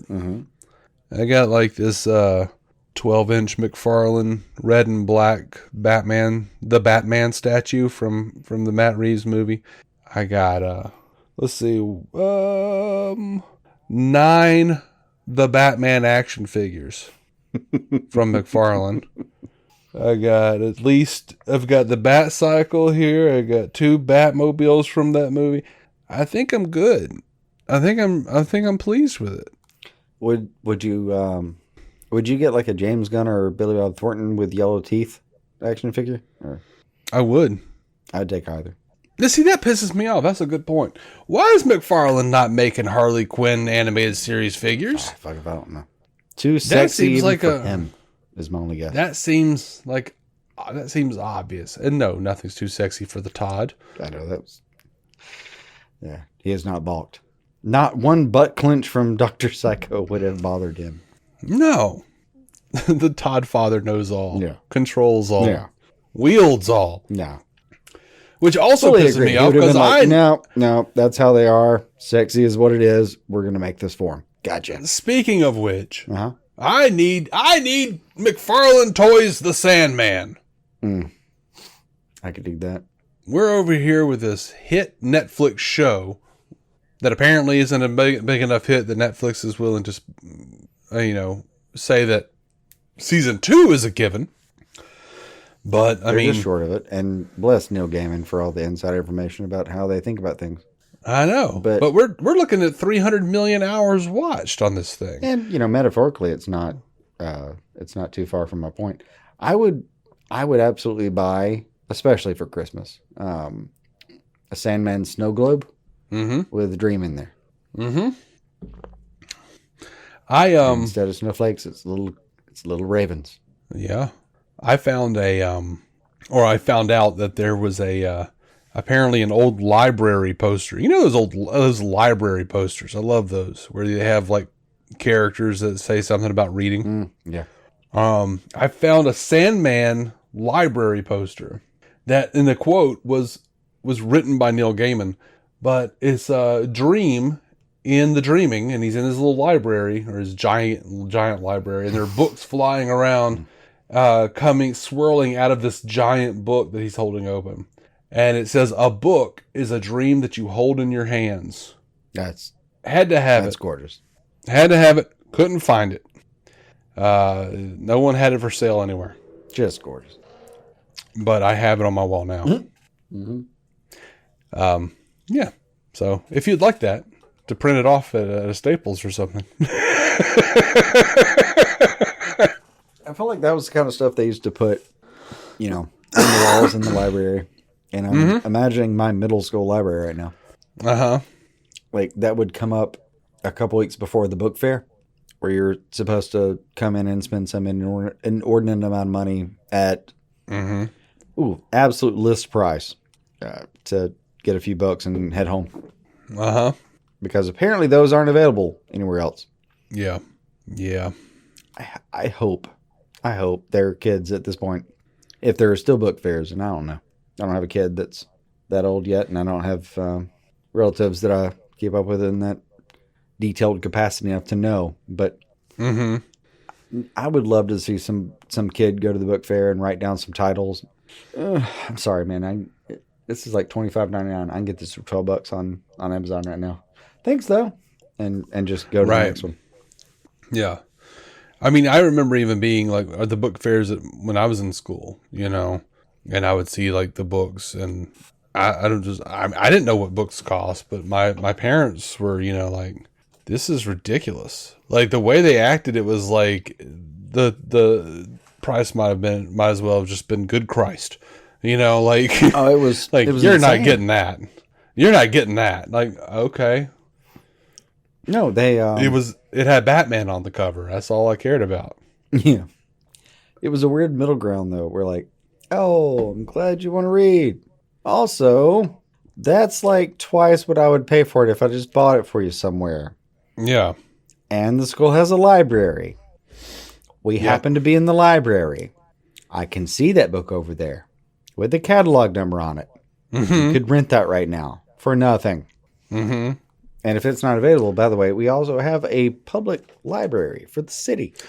Oh, yeah, no, my parents weren't going anywhere. Like, they would send a catalog home for us to order the book fair. There was no book fair. It was just a catalog.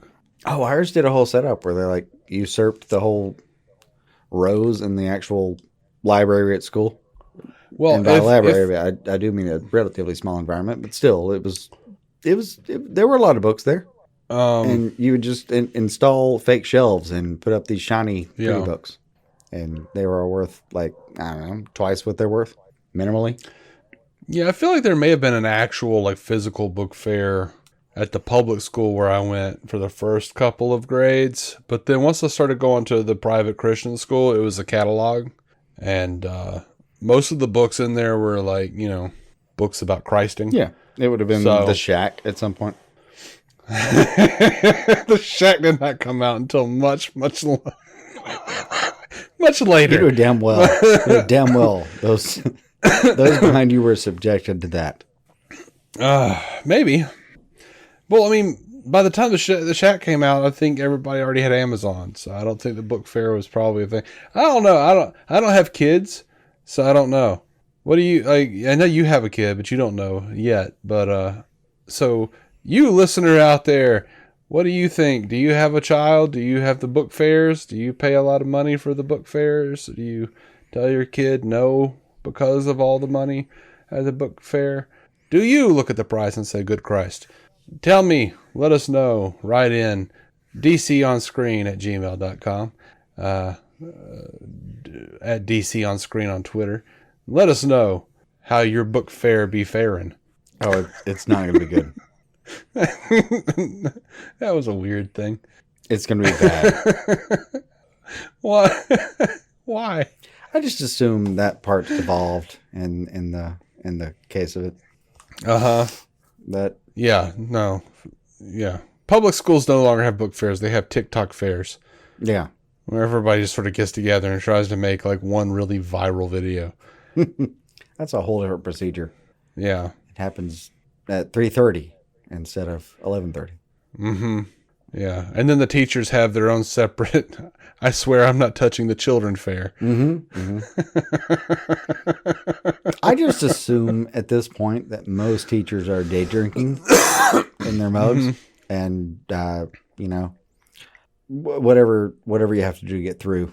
That's where we are at this stage of the educational system. Mm-hmm. If you're still there and teaching things and they're correct, and you started like sipping wine out of your air quotes coffee, Uh-huh. Out of that best teacher mug at 9:30 in the morning. You do Whatever, not have man. to teach the correct things to be a teacher Yeah. and keep your job.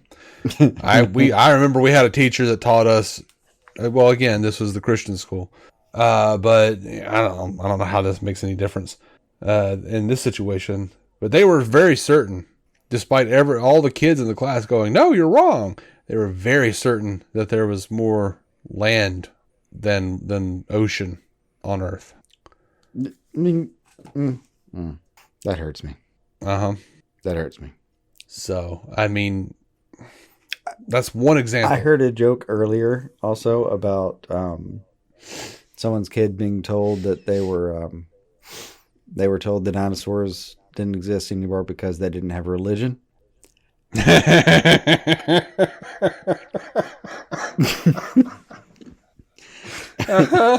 And one part of me thought that must be absurdist humor of some kind. And the other part thought, we're in Birmingham, Alabama. I wouldn't be surprised if my daughter came back and told me that at some point. No matter where she stays during the day. Let me tell you this, okay? Many years ago, and I wish I knew how this guy was doing, because he was a nice guy. Mm-hmm. But he had an accident, I think. He said he had. But he he said he promised it didn't impair what he was thinking, which I don't trust. He used to hang out at this guy named Craig. He used to hang out at the Barnes & Noble in Montgomery, Alabama. And he would play chess with me and my friend Jeremy. But he also had a very a well-leafed copy of the Bible, and every line was underlined several times. He started tearing holes in the pages, underlining things in ballpoint pen, and he would say stuff like, and this is these are quotes, okay? I'm not exaggerating. Well, you know what happened to the dinosaurs, right? Well, I mean, the dinosaurs were the first Christians, but then they turned their back on God, and they started being like these girls out here today, wearing their shirts. They wearing shirts tight and tighter than that. That's what happened to them. That's what happened to them. They had clothes. Yeah. And then he would go off on They things had clothes and social morals. The moon was an artificial satellite. The moon is an artificial satellite. He believed that as well. He would just say all sorts of weird shit like that. But it was his thing was the dinosaurs had religion. They were the first Christians, but then they turned their back on God. Dear Christ. In favor of tight clothes. Yeah. And God. I mean, that leather was pretty tight on most of the dinosaurs, mostly because it was their skin. I remember asking him what? I mean, was there did Christ come before as a dinosaur? How were they Christians? He never answered me on that. He just kind of kept saying weird stuff. But we saw him, we hung out with him all the time. We'd go up there and get our Starbucks and play chess and talk to Craig. I feel like your story ends with, and this is beautiful. I feel like your story ends later with we found him 3.5 years later, outside a bingo parlor in the dumpster. I didn't recognize him. Time had taken a toll, and at this point, he tripped over his beard. Yeah, but he sounded the same. Yeah. Well, I asked him, I'll how tell do you the sound real... the same? I've had nothing but ice and tuna for the last 5 years. Great. It's very good shape, I guess. I'll tell you the real ending to the story, but it's a bummer. Oh. Died of stupidity. No. Sadly, he actually was. He was in a car accident, and goddamn. He had brain surgery. His wife left him, and because he was having mental problems since the accident, she wouldn't let him see their son, and that's why he liked talking to us so much, because he told us that we were like his sons.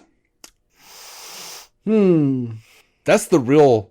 Oh, and one of the last times we saw him, we basically closed the Barnes and Noble down with him and threw the old pigskin around the parking lot.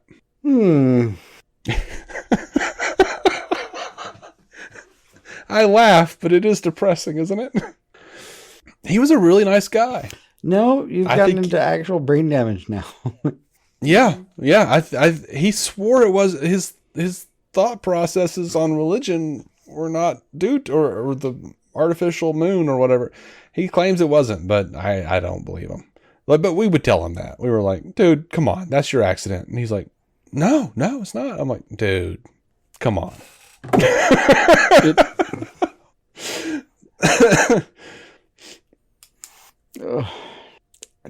But hell, I don't know. Maybe he's out there listening. Craig, if you're out there, let me know. I don't even know where to start anymore.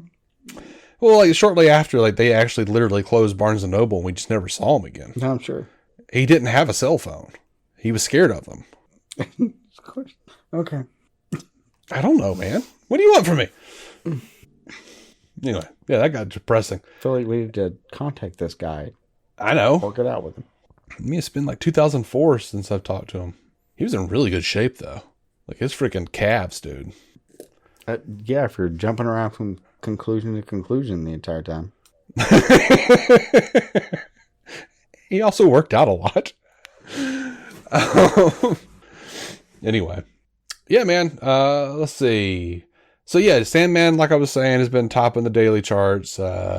It pulled in like 1 billion minutes viewed across their 10 episode season, and now they released an 11th episode. There was a secret 11th episode that they dropped, and Sandman went back, like had dropped to number 3 and then went back to number 1. Like I don't know how to tell you to accurately to tell you to watch this thing. Just watch it.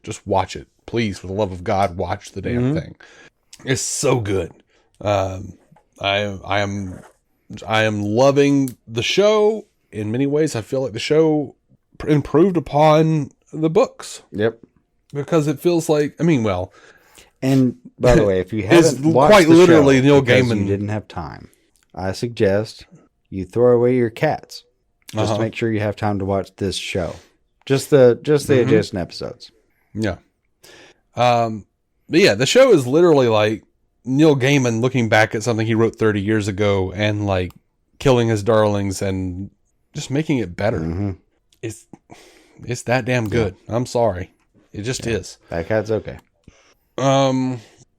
So there was something, a bunch of people have been saying that they wanted to see a Johanna Constantine spinoff, and Neil Gaiman reassured one fan, "You are not alone in this thought." So, hello, howdy, what's happening?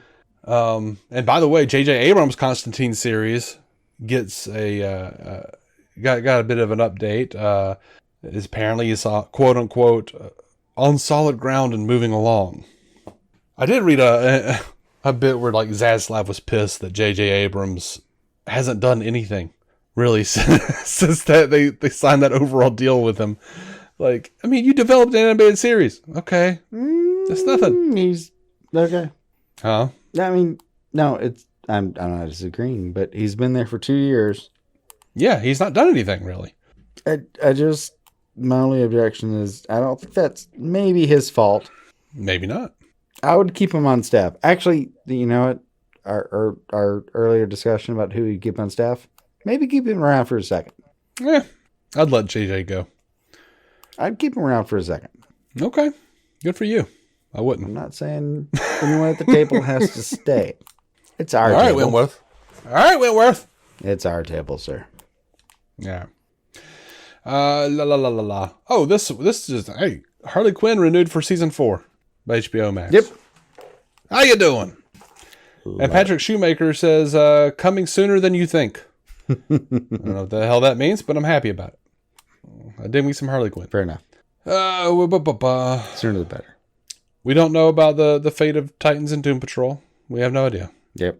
One week we'll hear like there will be a report like saying like they're doomed, and then the next week, like, that same article will be like, we've amended our previous article saying that we don't know. Okay, thank you. Yeah. And now this week they are saying like, yeah, it's looking like it will probably be renewed. Oh, cool. Yep. I'm down for Doom Patrol anyway. Titans can go away. I don't care about that. No, Like, I want both. I actually really. I mean, do I'd be feel fine that with both. Like, Titans is great until every year until the last episode, I feel like. And then it bumps me out. Yeah, but that's its own kind of sticking landing if you think about it. But I guess you're right. I mean, Stephen King does the same thing, but I still want Stephen King novels. maybe actually why I don't like him. Well, then we're at an impasse. Sir. Good day. The HBO Max canceled Batman Caped Crusader from Bruce Timm and J.J. Abrams. Yeah, saw that. However, streaming services are chomping at the bit to get it, though. Apple, Hulu, Netflix, and others have expressed intense interest in taking the project. Kind of feels like a strategy from Zaslav, doesn't it? Sell it? Yeah. Yeah, they can get a lot of money for it. Yeah. I mean, I don't know how much money NBC made the entire time House was airing, just for doing nothing other than owning it. Yeah. Yep. This is sad. Jordan Elsass, the guy that plays John Kent on Superman and Lois, he's gone. He's not returning. He didn't show up on set, and then let them know that he was not going to be returning for personal reasons.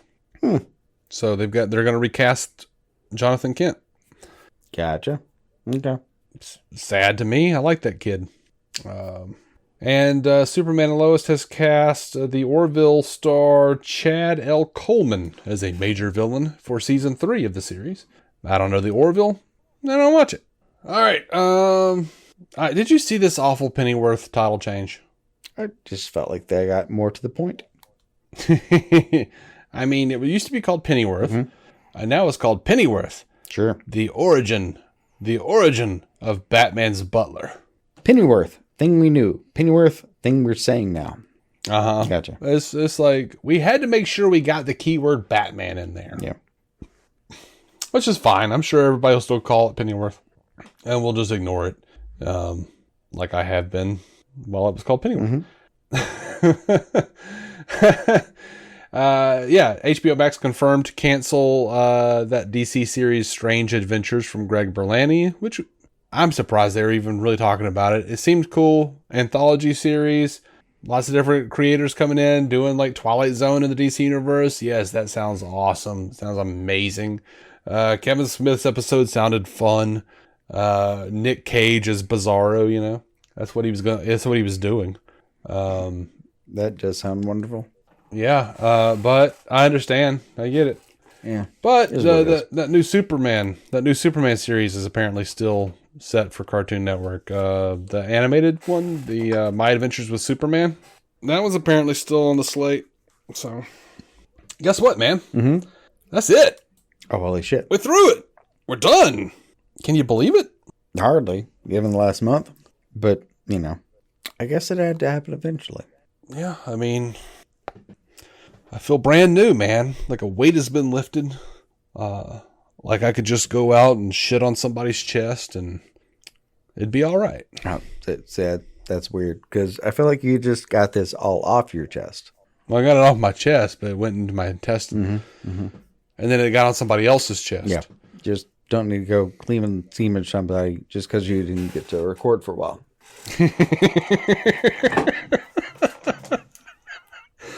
I don't know. That's man. not fair. I just say weird. I just say weird shit. Don't you know me by now? Oh, I do indeed. And yet you still. I have a very niche audience, and the audience is not even you. The audience is my wife, and the point is not to make her happy. The point is to make her go, "Aw, dude," while she's listening to me in the bathroom, while she's taking a shower or something. Like I will be like, I can hear she's playing DC on screen. So I guess in a way it is for me, but because I enjoy hearing her be disgusted at whatever the hell kind of weird shit I had to say. Right. Naturally. But I even enjoy it more when she laughs at the weird, disgusting shit I say. So anyway, we're looking at a 3-hour podcast, so I'm going to wrap it. Thank you so much for listening to DC On Screen. Yep. You could find every episode, all things being equal, you can find every episode at dconscreen.com.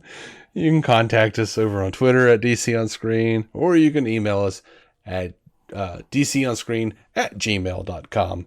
And God, man, hopefully we can get back on a really regular schedule of having these conversations. I'd really love to do like an in-depth Sandman review somewhat soon, season 1.